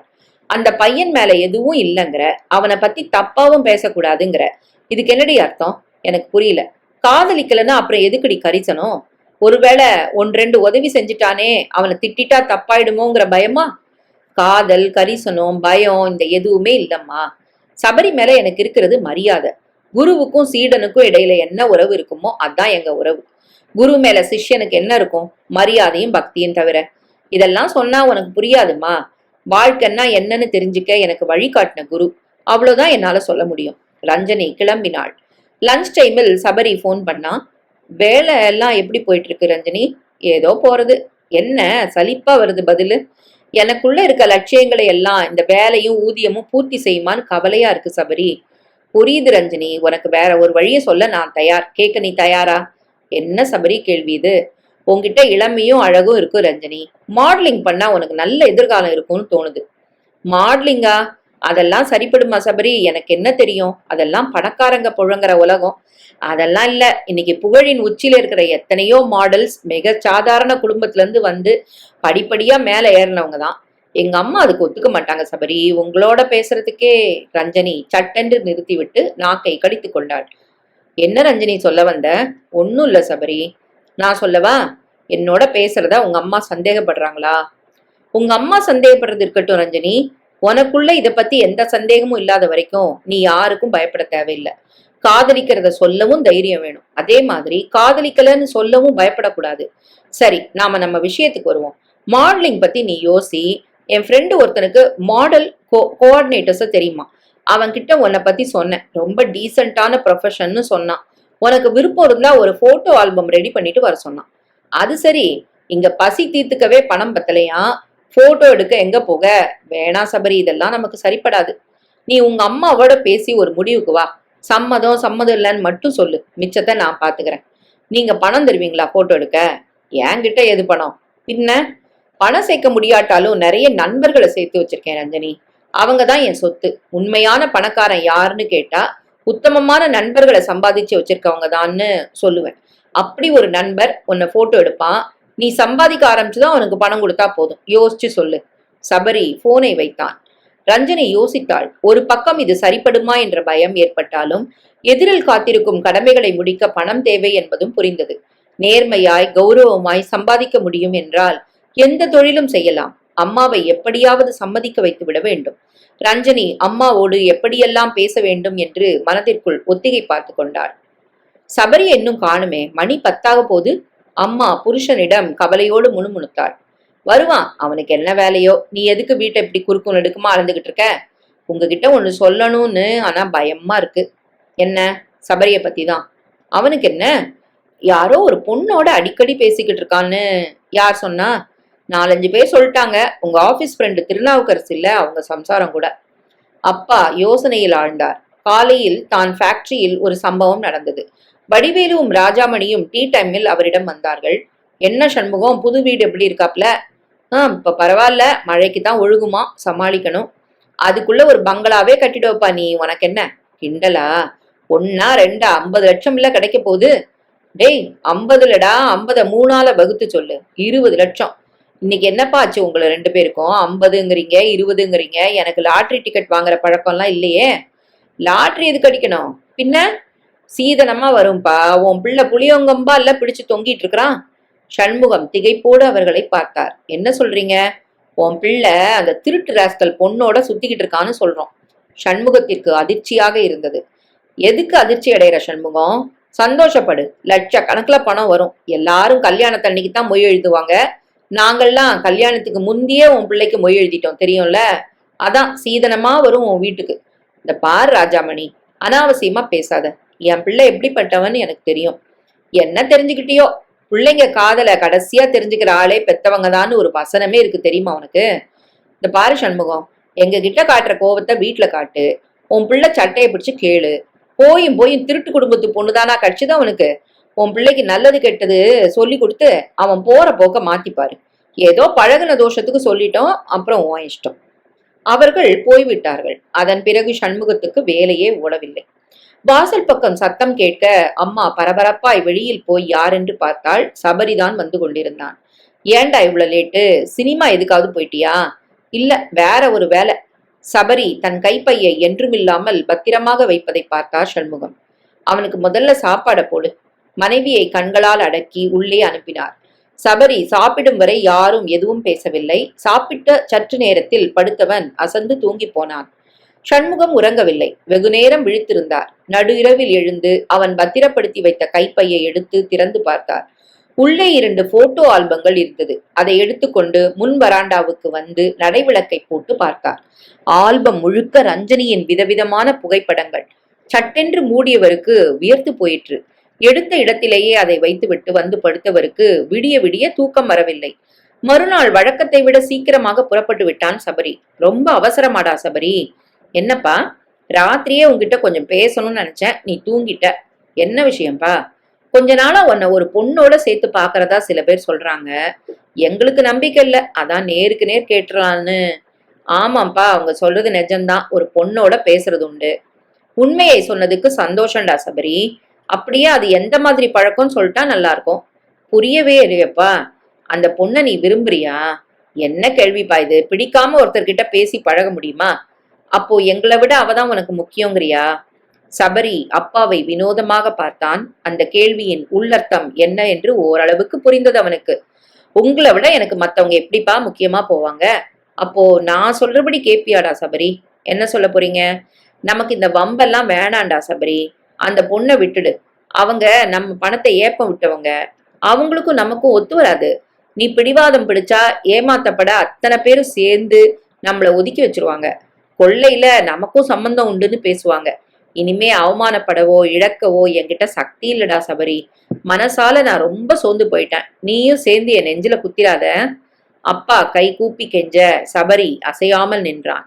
அப்பாவின் கெஞ்சலும் கைகூப்பலும் உத்திரையில் ஓடி எதிரொலிக்க பஸ் ஸ்டாண்டில் ரஞ்சனிக்காக காத்திருந்தான். சரியாக 9 மணிக்கு ரஞ்சனியின் உருவம் தெருமுனையில் தெரிந்தது. அவள் கிட்டே வந்ததும் சபரி தன் கைப்பை திறந்து ஆல்பங்கள் வைத்திருந்த பிளாஸ்டிக் கவரை எடுத்து அவளிடம் கொடுத்தான். எப்படி இருக்கு சபரி? நல்லா வந்திருக்கு ரஞ்சனி. நீ ஒரு தரம் பார்த்துட்டு தந்துட்டா ரமேஷ்ட கொடுத்து அந்த கோஆர்டினேட்டர்கிட்ட கொடுத்துருவேன். அவங்களும் லேடி தான். ரொம்ப டீசென்டான கான்செப்ட் மட்டும்தான் நீ பண்ணுவேன்னு சொல்லியிருக்கேன். ஆல்பத்தை எல்லாம் எப்போ தருவேன்? மத்தியானம் லஞ்ச் டைம்ல உங்க ஆபீஸ்க்கு வந்து தந்துடவா? வேணாம், நானே வந்து வாங்கிக்கிறேன். ரமேஷோடய வரேன், அப்படியே போய் கொடுத்துடுறோம். என்னமோ சபரி, எனக்கு ஒரு பக்கம் சுவாரஸ்யமா இருக்கு, இன்னொரு பக்கம் பயமா இருக்கு. அம்மாக்கு தெரியாமலேயே கடைசியில பண்ண போறோம்னு நினைச்சா உதறலா இருக்கு. என்ன செய்ய? எங்க அம்மாக்கு இதெல்லாம் புரியாது, புரியாமலே திட்டுவாங்க, வேணான்னு முட்டுக்கட்டை போடுவாங்க. எல்லாத்துக்கும் பயந்து பயந்து இவங்களே நம்ம முன்னேற்றத்துக்கு தடையா இருந்துருவாங்க. அதான் துணிஞ்சிட்டேன். போ போ புரிஞ்சுக்கிட்டோன்னு. பணம் வர ஆரம்பிச்சுட்டா கொஞ்சம் நிதானம் வரும். பசியில ஒன்னும் புரியாது. என்ன சபரி ஒரு மாதிரி இருக்கீங்க? உடம்பு சரியில்லையா? இல்லையே, அதெல்லாம் ஒண்ணும் இல்ல. இது வழக்கமான சபரி இல்ல, முகம்தான் சொல்லுதே. உன் பஸ் வந்துருச்சு பாரு, ஆல்பம் பத்திரம். அடுத்து வந்த பஸ்ஸில் சபரி ஏறிக்கொண்டான். யாரை சொல்லியும் குற்றமில்லை. இப்படி சொல்லிவிட்டாரே என்பதற்காக அப்பாவை தப்பு சொல்லிவிட முடியாது. அவருடைய கோணத்திலிருந்து பார்க்கும்போது இது என்னமாய் தெரிகிறதோ அதன்படிதான் அவர் முடிவு செய்து கொள்வார். பார்வைகள் வித்தியாசப்படும் போது பொருளும் வித்தியாசப்படத்தான் செய்யும். ஆணும் பெண்ணும் பேசினால் அதற்கு பின்புலம் இதுவாகத்தான் இருக்க வேண்டும் என்ற விதி தெரிந்தோ தெரியாமலோ ஏற்படுத்தப்பட்டு விட்டது. ரஞ்சனியின் அம்மாவும் சரி, தன்னுடைய அப்பாவும் சரி, அந்த விதி மட்டுமே அறிந்தவர்கள். அவர்கள் வளர்ந்த விதம் அப்படி. அப்பாவோடு நிதானமாய் அமர்ந்து பேசினால் ஒருவேளை அவர் புரிந்து கொள்ளக்கூடும். இருந்தாலும் வேணாண்டா சபரி, எல்லாரும் இத புரிய வைக்க முடியுமா? எல்லாருக்கும் பேர் பேரா போய் நாங்க லவ் பண்ணல, சாதாரணமாத்தான் பழகுறோம்னு சொல்லிட்டு இருக்க முடியுமா? அந்த பொண்ணுக்கும் நமக்கும் என்ன பெரிய பழக்கம், உறவா? விட்டுடா சபரி என்றுதான் கெஞ்சுவார். அப்படி அவர் சொன்னால் ரஞ்சனியோடு பேசுவதை தன்னால் நிறுத்த முடியுமா என்பதை முதலில் யோசித்த பிறகுதான் அப்பாவோடு இது பற்றி பேசி புரிய வைக்க முடியும். திருமணத்தை பற்றி அவன் இந்த நிமிடம் வரை யோசித்ததில்லை. திருமணமாக வேண்டிய 2 தங்கைகள், முன்னேற வேண்டிய நிலையில் தன் எதிர்காலம், இவற்றுக்கு நடுவில் வேறு எந்தவித சிந்தனையும் அவனுக்கு ஏற்பட்டதில்லை. ரஞ்சனி என்றல்ல, வேறு எந்த பெண்ணாக இருந்தாலும் அவன் இப்படித்தான் பழகியிருப்பான். ஒன்று மட்டும் புரிந்தது அவனுக்கு. இந்த சமூகத்தின் பார்வை செவ்வாய் கிரகத்துக்கே போனாலும் மாறாது என்று. இதற்கெல்லாம் பயந்தால் யாரும் யாருக்கும் உதவ முடியாது. மனிதநேயம் மெல்ல இறந்துவிடும். சபரி தீர்மானித்தான், எக்காரணம் கொண்டும் யாருக்கும் பயப்படக்கூடாது என்று. ஆரம்பத்தில் சின்ன சின்ன வாய்ப்புகள் தான் வந்தது. 4-5 பேரில் ஒருவராக, முகம் கூட சரியாக தெரியாத அளவுக்கு விளம்பர படம் எடுக்கப்பட்டாலும் பணம் கணிசமாக கிடைத்தது. ஒரு வினாடி நேரம் தோன்றி மறையும் காட்சிக்கு 1000-2000 என்று கிடைத்தது. ரஞ்சனி பயந்தாற்போல் இல்லை, மிக கண்ணியமாக நடத்தினார்கள். யாரும் யாரோடும் பேசக்கூட நேரமின்றி கடுமையாக உழைத்தார்கள் அங்கே. இதெல்லாம் மோசமான தொழில் என்று யார் பரப்பிவிட்டார்களோ தெரியவில்லை. ரஞ்சனி அதற்கு நேர்மாறான உலகத்தை தான் கண்டாள். தப்பு செய்பவர்கள் 1-2 பேர் இருக்கலாம். அதற்காக எல்லோரையும் சேர்த்து இழிவுபடுத்தி பேசும் சுபாவம் மக்களை விட்டு என்று ஒழியப் போகிறதோ தெரியவில்லை. தவறு செய்கிறவர்கள் எங்குதான் இல்லை. இங்கு புகழ் அதிகம் என்பதாலேயே அதிகம் சகதி பூசப்படுகிறது. பிரபலப்பட முடியாத தொழிலில் நடக்கும் தவறுகள் அம்பலத்துக்கு வருவதில்லை, அவ்வளவுதான். விளம்பரத்துறையில் ரஞ்சனி மிக மிக நல்ல மனிதர்களையும் உன்னதமான ஆண்களையும் சந்தித்தாள் என்றுதான் சொல்ல வேண்டும். அவர்களது சிந்தனை எப்போதும் தன் தொழிலிலேயே இருந்தது. அது சம்பந்தமாகவே பேசினார்கள். வெட்டி அரட்டை அடிக்க அங்கே எவருக்கும் நேரமின்றி கடுமையாய் உழைத்தார்கள். இன்று சினிமாவை விட விளம்பரங்கள் புகழ்பெற்று வருவதற்கு இந்த கடும் உழைப்புதான் காரணம். 3 மணி நேரம் ஓடும் சினிமாவில் சொல்ல முடியாத கவிதையையும் கருவையும் 3 வினாடி ஓடும் விளம்பரத்தில் சொல்வதென்பது லேசான விஷயமல்ல. இதற்கு கடுமையான உழைப்பு தேவை. வெளியிலிருந்து பார்ப்பவர்களுக்கு இது தெரியாது. ஒரு கான்செப்டுக்கு பின்னால் எத்தனை பேரின் மூளை மூலதனமாகிறது என்று. ஒரே மாதத்தில் சின்ன சின்னதா 7-8 விளம்பர படங்களில் நடித்ததன் மூலம் ரஞ்சனிக்கு 10,000 ரூபாய் கிடைத்தது. அதில் ஒரு பேஜர் வாங்கி கொண்டாள், மிக முக்கியம் என்பதால். கம்பெனியில் கொடுத்தார்கள் என்று அம்மாவிடம் சொன்னாள். பணத்தை தங்கை தம்பியின் பேரில் கணக்கு ஆரம்பித்து போட்டு வைத்தாள். 3வது மாதம் வீடு மாற்றினாள். 2000 ரூபாய் வாடகையில் ஒரு நல்ல பிளாட் கிடைத்தது. சகல வசதிகளோடும். அம்மாவிடம் 1200 என்று பொய் சொன்னாள். அதற்கே அம்மா 1000 கேள்வி கேட்டாள். எனக்கு வேற வேலை கிடைச்சிருக்குமா, பெரிய கம்பெனில இப்போ 5000 ரூபாய் சம்பளம் வருது, இன்னும் எதுக்கு குடிசையில இருக்கணும்னு தான் வீடு பார்த்தேன். தம்பி தங்கையின் முகத்தில் சொல்ல முடியாத சந்தோஷம். அம்மா வாய் திறக்கவில்லை. டிவி தயாரிப்பாளர் ஒருவர் தன் நிகழ்ச்சிக்கு காம்பேரிங் செய்ய முடியுமா என்று கேட்டார். ரஞ்சனி சபரியிடம் ஆலோசனை கேட்டாள். தப்பில்லையே என்றான் அவன். சரி என்று ஒப்புக்கொண்டாள். நாட்டிய நாடக நிகழ்ச்சியான அதன் நடுநடுவே நல்ல தமிழில் அடுத்து வரப்போவதை பற்றி 4-5 வரிகளில் அவள் சொல்ல வேண்டும். எழுதியிருந்தவர் மிக அழகாக கருத்து செறிவோடு எழுதியிருந்தார். அதை ரஞ்சனி ஏற்ற இரக்கத்தோடு சொல்ல எல்லோருக்கும் பிடித்துவிட்டது. பேசிய தொகைக்கு கூடுதலாகவே பணம் கொடுத்தார் தயாரிப்பாளர். அந்த நிகழ்ச்சியை பார்க்க வீட்டில் டிவி இல்லை. ரஞ்சனி சிநேகிதி ஒருத்தி வீட்டில் அந்த நிகழ்ச்சியை பார்த்தாள். சிநேகிதியின் வீட்டில் ரஞ்சனியை கௌரவமாக நடத்தினார்கள். வியப்போடு பார்த்தார்கள். தன்னைத்தானே திரையில் பார்க்கும் அனுபவம் வித்தியாசமான அனுபவமாக இருந்தது. பரவாயில்லையே, என் முகம் கூட அழகா இருக்கே, இதுதான் நானா என்று பிரமிக்க வைத்தது. ரஞ்சனிக்கு எங்கோ பறப்பது போல் இருந்தது. வீட்டுக்கு வந்து படியேறும் போது பிளாட் வாசிகள் மாற்றி மாற்றி நீதானே அது என்று விசாரித்தார்கள், வாழ்த்தினார்கள். அவளோடு பேசுவதை பெருமையாக நினைக்க தொடங்கினார்கள். எல்லோரும் பார்த்த நிகழ்ச்சியை பெற்ற தாய் பார்க்க முடியவில்லையே என்ற உறுத்தலோடு ரஞ்சனி வீட்டுக்குள் நுழைய தம்பியும் தங்கையும் ஓடி வந்து கட்டி கொண்டார்கள். அக்கா, உன்னை டிவியில பார்த்தோமே, பக்கத்து வீட்டு மாமி எங்க எல்லாரையும் கூப்பிட்டு காட்டினாங்க. ரஞ்சனி பயத்தோடும் குறுகுறுப்போடும் அம்மாவை பார்த்தாள். இதான் உன் புது வேலையா? அம்மாவின் குரலில் கோபம் தெரியவில்லை. ஏண்டி, எங்க கிட்ட சொன்னா நாங்க என்ன வேண்டான்னா சொல்ல போறோம்? பிளாட்ல அவ்வளோ பேரும் என்கிட்ட வந்து உன்னை பாராட்டிட்டு போகும்போது எவ்வளோ பெருமையா இருந்துச்சு தெரியுமா? அப்பாடா! ரஞ்சனி இழுத்து மூச்சு விட்டாள். பெரிய அடைப்பு ஒன்று விலகி சுவாச காற்று கிட்டினார் போல் இருந்தது. அம்மாவை நமஸ்கரித்தாள். அம்மாவின் கண்ணீர் 2 சொட்டு கழுத்தில் விழுந்தது. பயம் நீங்கியதும் தன் மாடலிங் அனுபவத்தை பற்றியும் இதுவரை தான் சம்பாதித்த பணத்தை தம்பி தங்கையின் பெயரில் சேர்த்து வைத்திருக்கும் விவரத்தையும் சொல்லி பாஸ் புத்தகங்களை அம்மாவிடம் கொடுத்த போது ஒரு பெரிய பாரம் விட்டார் போல் இருந்தது. இனி அம்மாவுக்கு பயந்து பயந்து வெளியில் செல்ல வேண்டாம் என்பதே பெரிய ஆறுதலாக இருந்தது. பொய்யற்ற வாழ்க்கை மிகப்பெரிய சுகம். வெகு நாட்களுக்கு பிறகு நிம்மதியாக தூங்கினாள் அவள். அந்த முதல் நிகழ்ச்சியின் பலன் அடுத்த 2 நாட்களிலேயே தெரிந்தது. ஒரு தனியார் தொலைக்காட்சியில் அவளை செய்தி வாசிக்க வருமாறு அழைப்பு விடுத்தார்கள். ரஞ்சனி வழக்கம் போல் சபரியிடம் ஆலோசனை கேட்டாள். உடனே ஒப்புத்துக்கோ, கௌரவமான வேலை அது என்றான் அவன். என் ப்ரோக்ராம் பாத்தீங்களா சபரி? என் வீட்டுல டிவி ஏது? நான் கூட வெளியில தான் பார்த்தேன் சபரி. இனிமேதான் ஒரு டிவி வாங்கணும். ஒண்ணு தெரியுமா, அம்மாட்ட எல்லாம் சொல்லிட்டேன். அவங்களுக்கு ரொம்ப சந்தோஷம். பொண்ணு பிரபலமாறதுல பெருமையா இருக்கான். ஆனா எனக்கு தெரியும் சபரி, இதுக்கெல்லாம் காரணம் நீங்க தான். நீங்க செய்த உதவியும் கொடுத்த நம்பிக்கையும் உற்சாகமும் தான். இதை நான் சாகர வரைக்கும் மறக்க மாட்டேன் சபரி. என் மனசுல உங்களுக்கு உயர்ந்த ஸ்தானம் கொடுத்துருக்கேன். கடைசி வர சின்ன சின்ன விஷயத்துக்கு கூட உங்ககிட்ட தான் ஆலோசனை கேட்பேன். உங்களை கேட்காம எதுவும் செய்ய மாட்டேன். ரஞ்சனி உணர்ச்சி வசப்பட்டு பேசிக்கொண்டே போனால் மறுமுனையில் சபரி மௌனம் சாதித்தான். பிறகு போதும் ரஞ்சனி, கூச்சமா இருக்கு என்று சொல்லிவிட்டு போனை வைத்தான். அடுத்த போன் அப்பாவிடமிருந்து வந்தது. தங்கையை பெண் பார்க்க வராங்க, சீக்கிரம் வீட்டுக்கு வா என்று உத்தரவிட்டார். சக்திக்கேற்ற இடம்தான். பரஸ்பரம் பிடித்து போயிற்று. லௌகீக விஷயங்களும் பேசி முடிக்கப்பட்டு திருமண தேதி நிச்சயமாயிற்று. அப்பாவும் அவனும் நிறைய கடன் வாங்க வேண்டியிருந்தது. உன்னை நம்பித்தான் வாங்குறண்டா சபரி, அப்பா சொன்னார். அந்த பணம் போகாம இருந்திருந்தா, அம்மா புலம்பினாள். உள்ளதும் போய் மேற்கொண்டு கடனும் ஆகிவிட்டதே என்ற ஆதங்கம் கண்ணீராகவும் கடும் சொல்லாகவும் வெளிப்பட்டது. இந்த கலியுகங்கிறது சரியாத்தான் இருக்கு. இது கெட்டவங்களுக்கு தான் காலம். உழைச்ச காசை ஏமாந்துட்டு நிக்கிற நாம இன்னும் கஷ்டப்படுறோம், முன்னேற முடியல. ஆனா அந்த கம்நாட்டியோட குடும்பம் குஷாலா இருக்கு. அவங்க நல்லா தான் இருக்காங்க. என்னத்த சொல்ல, கடவுள் மேலேயே சந்தேகம் வருது. சபரி ரேடியோ ஒலியை கூட்டினான். அம்மாவின் புலம்பல் கேட்க விரும்பாமல். பாத்தீங்களா, அவளை சொன்னா இவனுக்கு பொத்துக்கிட்டு வருது. ரேடியோ பெருசா வைக்கிறான். உன் வேலையை பார்த்துட்டு போறியா? அப்பா எரிந்து விழுந்தார். சபரி குளித்து விட்டு கிளம்பினான். அதிக வருமானத்துக்காக இப்போது டியூஷன்கள் கூட எடுத்தான். +2 மாணவர்கள் 4-5 பேருக்கு எடுத்ததில் மாதம் 1000 ரூபாய் உபரியாய் கிடைத்தது. தவிர ஆபீஸ் விட்டதும் ஒரு வக்கீலிடம் பார்ட் டைமாக வேலை செய்ததில் ஒரு 1000 கிடைத்தது. இதைவிட நல்ல வேலைக்கு முயற்சி செய்ததில் இதுவரை தோல்விதான்.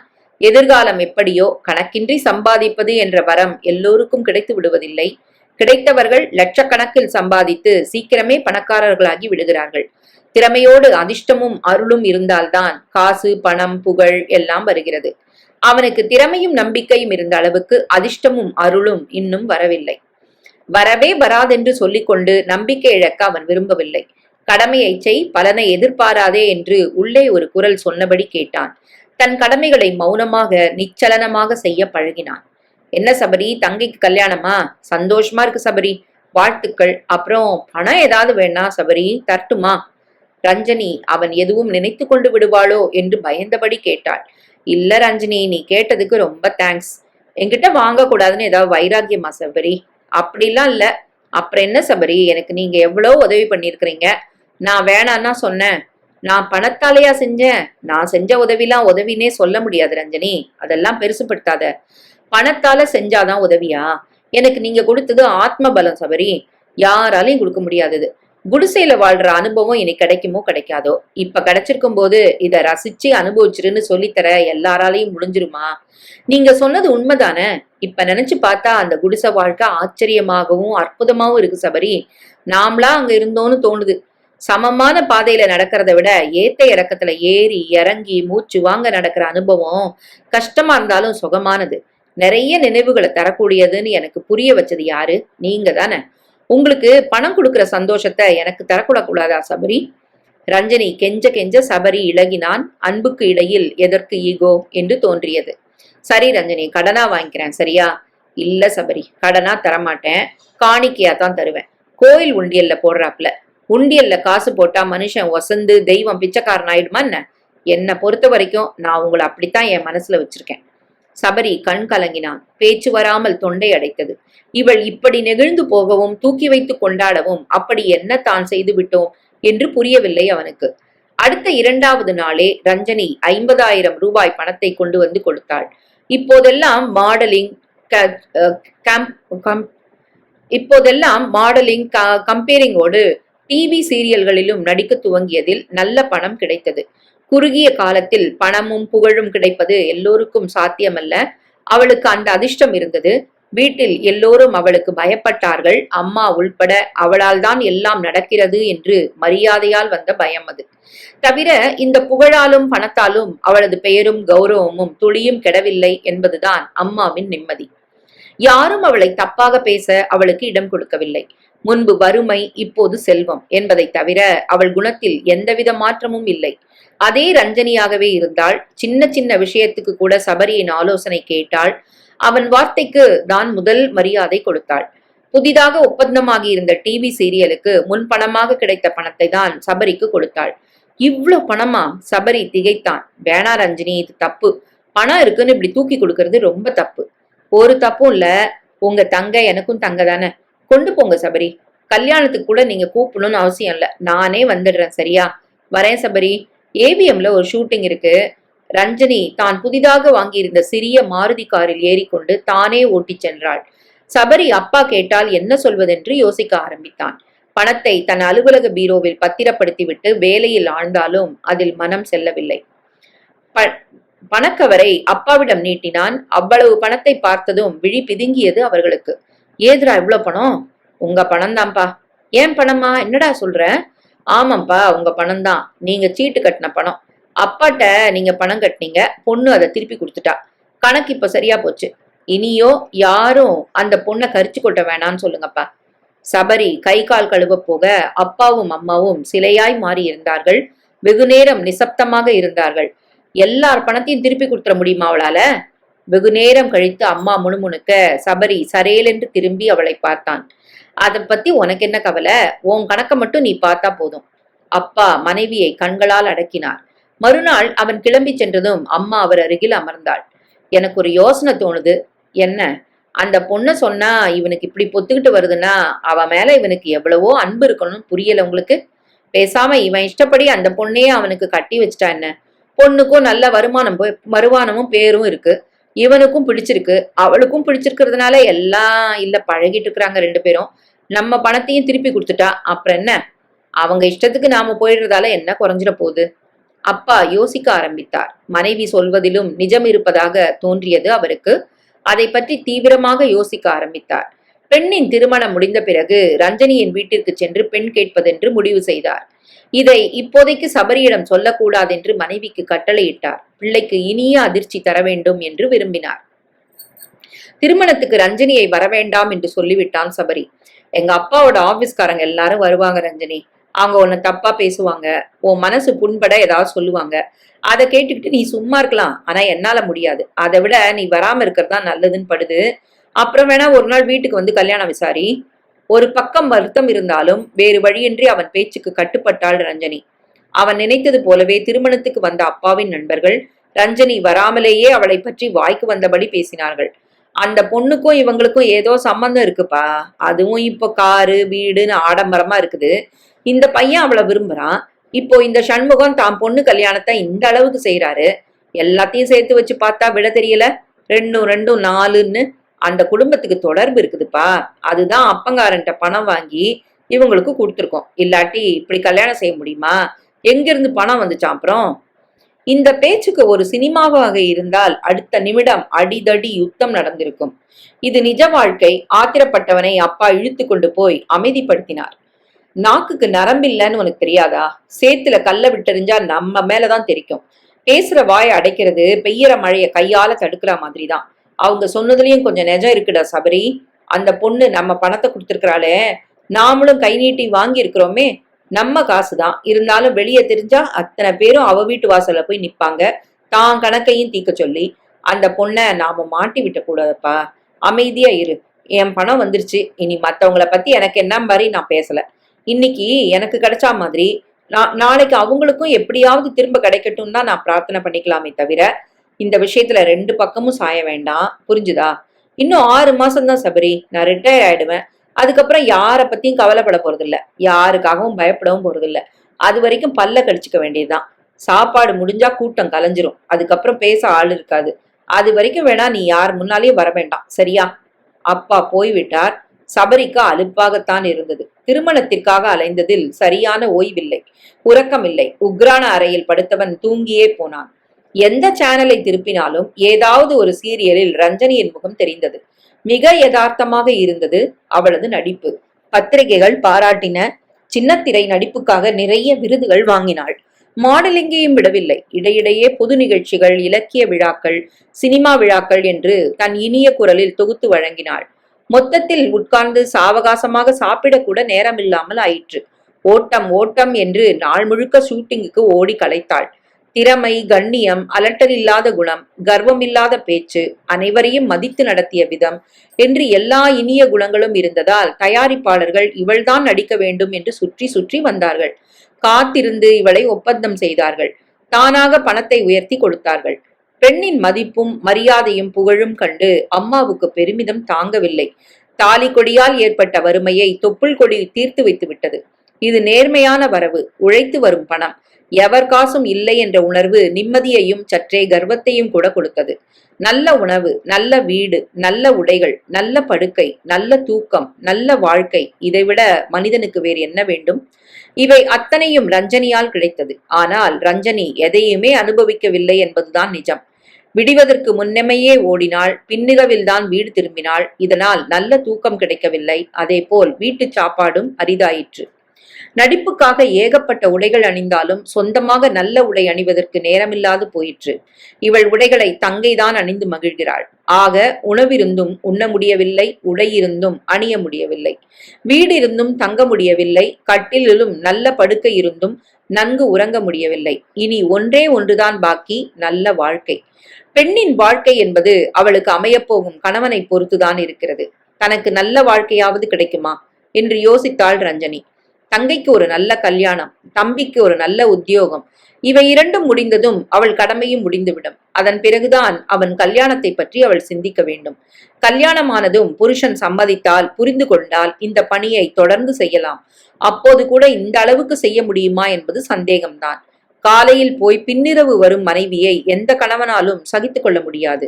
எனவே மிக மிக நல்ல கதைகளை மட்டும் ஒப்புக்கொண்டு மற்றதை குறைத்து கொண்டு விட்டால் நேரம் மிஞ்சும். வீட்டையும் புருஷனையும் கவனித்துக் கொள்ளலாம். அல்லது இந்த பிழைப்பே உனக்கு வேண்டாம் என்று சொல்லிவிட்டால் அப்போதும் கவலை இல்லை, அரிதாரமின்றி நிஜமாக இருக்கலாம். கட்டுப்பாடு எதுவுமின்றி விரும்பியதை உண்ணலாம். உறக்கம் தானாய் கலையும் வரை உறங்கலாம்.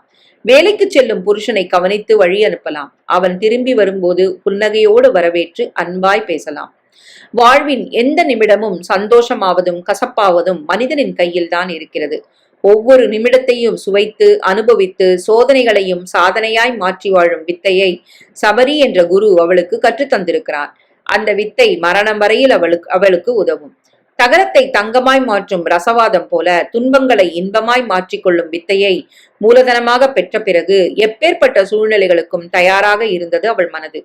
எல்லைகளை விரிவாக்கவும் தயாராக இருந்தாள். சுருக்கிக் கொள்ளவும் தயாராக இருந்தாள். மற்றவர்களுடைய மகிழ்ச்சிதான் முக்கியம் என்று நினைப்போருக்கு நமக்கு மகிழ்ச்சி தானாக கிடைத்துவிடும் என்று நம்பினாள். 6வது மாதம் சண்முகம் ஓய்வு பெற்றார். நிர்வாகம் டீ பார்ட்டியும் பரிசும் கொடுத்து பாராட்டுதல்களோடு வீட்டுக்கு அனுப்பி வைத்தது.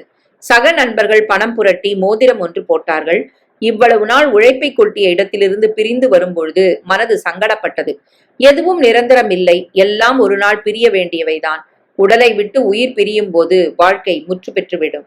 ஓய்வு தொகை, ஜிபிஎஃப், கிராஜுவிட்டி என்று இத்தனை கால உழைப்புக்கு கணிசமான தொகை கிடைத்தது.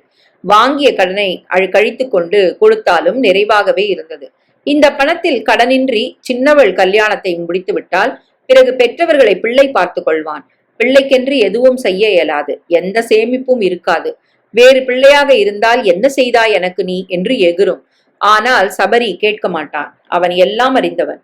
அப்பாவால் இவ்வளவுதான் முடியும் என்று புரிந்து கொண்டவன். அவனுக்கென்று அவரால் ஒன்றே ஒன்று செய்ய முடியும். அவன் விரும்பிய பெண்ணை அவனுக்கு திருமணம் செய்து வைப்பதுதான் அவனுக்கு செய்யும் பெரிய உபகாரமாக இருக்கும். பணத்தால் கொடுக்க முடியாத சந்தோஷத்தை இதன் மூலம் அவரால் அவனுக்கு கொடுக்க முடியும். சண்முகம் பஞ்சாங்கம் எடுத்து நல்ல நாள் பார்த்தார். மனைவியோடு ரஞ்சனியின் வீட்டுக்கு சென்று பெண் கேட்க முடிவெடுத்தார். வியாழக்கிழமை நல்ல நேரம் பார்த்து மனைவியை அழைத்து கொண்டு கிளம்பினார். போகும் வழியில் பூவும் பழங்களும் வாங்கி கொண்டார். இன்னும் வசதியான பிளாட்டை சொந்தமாக வாங்கி குடிபோயிருந்தாள் ரஞ்சனி. பளபளத்த சுவர்களும் டைல்ஸ் பதித்த தரையுமாக அந்த குடியிருப்பே அவளது செல்வச் செழிப்பை பறைசாற்றியது. பிள்ளைக்கு நல்ல பெண், அதுவும் அவன் மனதுக்கு பிடித்த மகாலட்சுமியே மனைவியாக கிடைக்கப் போகும் மகிழ்ச்சி இருவரின் முகத்திலும் படர்ந்திருந்தது. அழைப்பு மணியை அழுத்திவிட்டு காத்திருந்தார்கள். பிரபலமானவர்கள் விலாச புத்தகம் வாங்கிதான் அவளது இந்த விலாசத்தை கண்டுபிடித்திருந்தார் அவர். ரஞ்சனியின் அம்மா கதவு திறந்தாள். வந்திருந்தவர்கள் யாரென்று புரியாமல் தயங்கியபடியே பார்த்தாள். ரஞ்சனியோட வீடுதானே? ஆமா, உள்ள வாங்க. ரசிகர்களாகத்தான் இருப்பார்கள் என்று நினைத்து உள்ளே அழைத்து அமர வைத்தாள். என்ன விஷயம்? ரஞ்சனிய பாத்துட்டு போலான்னு வந்தீங்களா? தினமும் இப்படி நிறைய பேர் வருவாங்க. இவ இருந்தா பேசிட்டு போவாங்க. நாங்க உங்களை பார்க்க வந்தோம். என்னையா? என்ன விஷயமா பார்க்க வந்தீங்க? எனக்கு உங்களை தெரியாதே. ஆனா நம்ம பசங்களுக்கு ஒருத்தர் நல்லா தெரியும். ரொம்ப வருஷமா பழகுறாங்க. யாரு சொல்றீங்க? முகம் மாற கேட்டாள் ரஞ்சனியின் அம்மா. உங்க பொன் ரஞ்சனியும் என் பிள்ளை சபரியும் தான். 2 பேரும் ஒருத்தர் விரும்புறாங்க. அவங்க விருப்பத்தை நிறைவேற்ற வேண்டியது நம்ம கடமை. அதான் பொன் கேட்டு வந்திருக்கோம். சண்முகம் சொல்ல அவள் முகம் சிவந்தது. எந்திரியா? யார கேட்டு பொண்ணு கேட்க வந்தீங்க? என்ன நினைச்சு வந்த? என்ன யோகியதை இருக்குன்னு வந்துட்ட? என் பொண்ணோட அழகும் புகழும் பணமும் கண்ணை உறுத்துதோ? அதான் வளைச்சு போட்டுடலான்னு வந்துட்டியோ? சண்முகம் திகைத்தார். பிறகு சமாளித்துக் கொண்டு அவளை பார்த்தார். நீங்க தப்பா நினைச்சிட்டீங்க. உங்க பொண்ணு என் பையனை விரும்புறா. வேணும்னா கேட்டு பாருங்க அவகிட்டயே. அவளுக்கு என்ன தெரியும்? உன்னை நான் கேக்குறேன், நாங்க குடிசையில இருந்திருந்தா இப்படி நீங்க மதிச்சு வந்து பொண்ணு கேட்டிருப்பீங்களா? சொல்லியா? கேப்பியா? இத பாருங்க, மரியாதையா பேசுங்க. சபரியின் தாய் குறுக்கிட சண்முகம் அவளை அடக்கினார். இந்த பாருங்கம்மா, நீங்க நினைக்கிற மாதிரி இல்ல. நான் சொல்றத நீங்க எதுவும் சொல்ல வேண்டாம். என் பொண்ணை உன் பையனுக்கு கொடுப்பேன்னு கனவு கூட காண வேண்டாம். ஏதோ 1-2 உதவி செஞ்சிருக்கலாம் உங்க பையன். அதுக்காக உடனே பொண்ணு கேட்டு வந்துடுறதா? நீங்க வரலைங்க, எங்க பணம் உங்களை இழுக்குது, ஓடி வரீங்க. இதை விட அவமானம் ஒரு மனிதனுக்கு ஏற்படாது. சண்முகம் அதற்கு மேல் ஒரு வார்த்தை கூட பேச விரும்பாமல் மனைவியை அழைத்து கொண்டு வந்த வழியே திரும்பினார். பின்னால் கதவு அரைந்து சாத்தப்பட்டது. இவர்களை அறைய முடியாத ஆத்திரம் அதில் தெரிந்தது. வீட்டுக்குள் ஏறும் வரை இருவரும் பேசிக்கொள்ளவில்லை. ஊட்டியில் ஒரு ஷூட்டிங் முடித்து அன்று காலைதான் வந்து இறங்கினாள் ரஞ்சனி. அலுப்பு தீர குளித்து சுழச்சுழ டிஃபன் சாப்பிட்டு விட்டு படுத்து விட்டாள். உடல் அசதியில் படுத்ததும் தூங்கியும் போனாள். மதியம் 3 மணிக்குத்தான் விழிப்பு வந்தது. இருந்தாலும் ஏசியை விட்டு வெளியில் வர மனமின்றி விழித்தபடியே வெகுநேரம் படுத்திருந்தாள். கண்கள் உத்திரத்தில் நிலைக்க மனம் ஊட்டிக்கு சென்றது. கேமராவும் கையுமாக சசிதரனின் முகம் கண்ணுக்குள் தெரிந்தது. சசிதரன் நம்பர் 1 கேமராமேன், அமெரிக்க படிப்பு, அறிவு ஜீவி, பெருமை மிகு குடும்பத்தின் வாரிசு, நல்ல நிறம், உயரம், கேமராவால் கவிதை எழுதும் திறமை, கண்ணியம் மிக்க கண்கள், கம்பீரம் அனைத்தும் கொண்டவன். மிக பிரபலமான சினிமா நிறுவனம் எடுக்கும் ரஞ்சனியின் புதிய டிவி சீரியலுக்கு அவன்தான் கேமராமேன். ஏற்கனவே ரஞ்சனியை வைத்து 1-2 விளம்பர படங்கள் எடுத்திருக்கிறான். இந்த முறையில் அவளை முன்பே அறிந்தவன், இருப்பினும் அதிக பழக்கமில்லை. இந்த டிவி சீரியலின் போதுதான் அடிக்கடி போக வேண்டியிருக்க பழக்கம் அதிகரித்தது. ஊட்டியிலிருந்து கிளம்புவதற்கு முதல் நாள் வாசனை சாமான்கள் வாங்கலாம் என்று கடைத்தெரு பக்கம் சென்றிருந்தாள். சென்ட் வாங்கி கொண்டிருந்த சசிதரனை கவனிக்காமல் அவன் அருகில் நின்றபடி ஆலிவ் ஆயிலும் பாதாம் எண்ணெயும் சந்தன சோப்புகளும் வாங்கினாள். அப்படியே நீலகிரி தைலமும் எடுத்து கொடுத்து பில் போட சொல்லிவிட்டு கவுண்டருக்கு வந்தாள். பணம் கொடுத்துட்டாங்க மேடம், கடை ஆள் சொல்ல வியப்போடு திரும்பினாள். நான் தான் கொடுத்தேன். சசிதரன் சிரித்தபடி நின்றிருந்தான். நீங்க இதுக்கு எவ்வளவு ஆச்சுன்னு சொல்லுங்களேன், தந்துடுறேன்.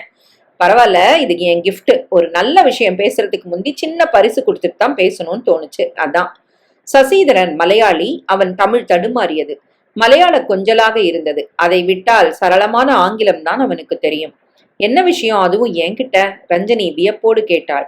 அப்படி நடந்துகிட்டே பேசலாமா? சசிதரன் ஒரு ஓரமாக அவளை அழைத்து சென்றான். எனக்கு சுத்தி வளைச்செல்லாம் பேச தெரியாது ரஞ்சனி. எங்க வீட்டுல எனக்கு தீவிரமா பெண் பாக்குறாங்க. அம்மா மனசு கோணக்கூடாதேன்னு நானும் 4-5 பொண்ணை போய் பார்த்தேன். ஆனா எந்த முகமும் என் மனசுல ஒட்டல. எனக்கே என் மேல கோவம் வந்துருச்சு. உனக்கு எப்படிப்பட்ட முகந்தாண்டா வேணும்னு என்ன நானே கேட்டுக்கிட்டேன். மனசுக்குள்ள ஒரு மாயாவி கண்ணாடி இருக்குமோ, அந்த கண்ணாடி உடனே எனக்கு ஒரு முகம் தெரிஞ்சுது. அது வேற யாரும் இல்ல, சாட்சாத் நீயே தான். சோ எனக்கே தெரியாம எனக்குள்ள உன் மேல ஒரு கண்ணு இருக்குங்கிற விஷயமே இப்பதான் எனக்கு தெரிஞ்சுது. அம்மாட்ட உடனே சொல்லிட்டேன். அவங்க எனக்கு ஃப்ரெண்டு மாதிரி. உன் இஷ்டம் தாண்டா முக்கியம்னு சொல்லிட்டாங்க. உன்னை அவங்களும் தினமும் டிவில பாக்குறாங்களாம். நல்ல பெர்ஃபார்ம் பண்றியா, உன் விருப்பத்தை கேட்டுட்டு சொன்னாங்க. அதான் எல்லாத்தையும் சொல்லிட்டேன். நீ விரும்புனா உடனே நானும் விரும்பிடுமாடா படவான்னு உடனே டயலாக் எதுவும் பேசிடாத. நானும் அம்மாவோ உன்னை ஒருபோதும் வற்புறுத்த மாட்டோம். நீயும் இஷ்டப்பட்டா நம்ம கல்யாணம் நடக்கும், இல்லாட்டா உன் கல்யாணத்துக்கு நான் வருவேன். என் கல்யாணத்துக்கு உனக்கும் இன்விடேஷன் தருவேன். எல்லாத்தையும் மறந்துட்டு நம்ம ப்ரொஃபஷனல் ஃப்ரெண்ட்ஸா இருக்கலாம். Take your own time. அது என் செல்போன் நம்பர், உன் அழைப்புக்காக காத்துக்கிட்டு இருப்பேன். அது வரைக்கும் பை பை. சசிதரன் கையாட்டியபடி தன் காரில் ஏறி கொண்டான். கையில் அவன் கொடுத்த பரிசு பொருட்களோடு சிலையாய் நின்றிருந்தாள் ரஞ்சனி. இப்போது நினைத்தாலும் உடலும் மனமும் ஆகாசத்தில் பறக்கிறது.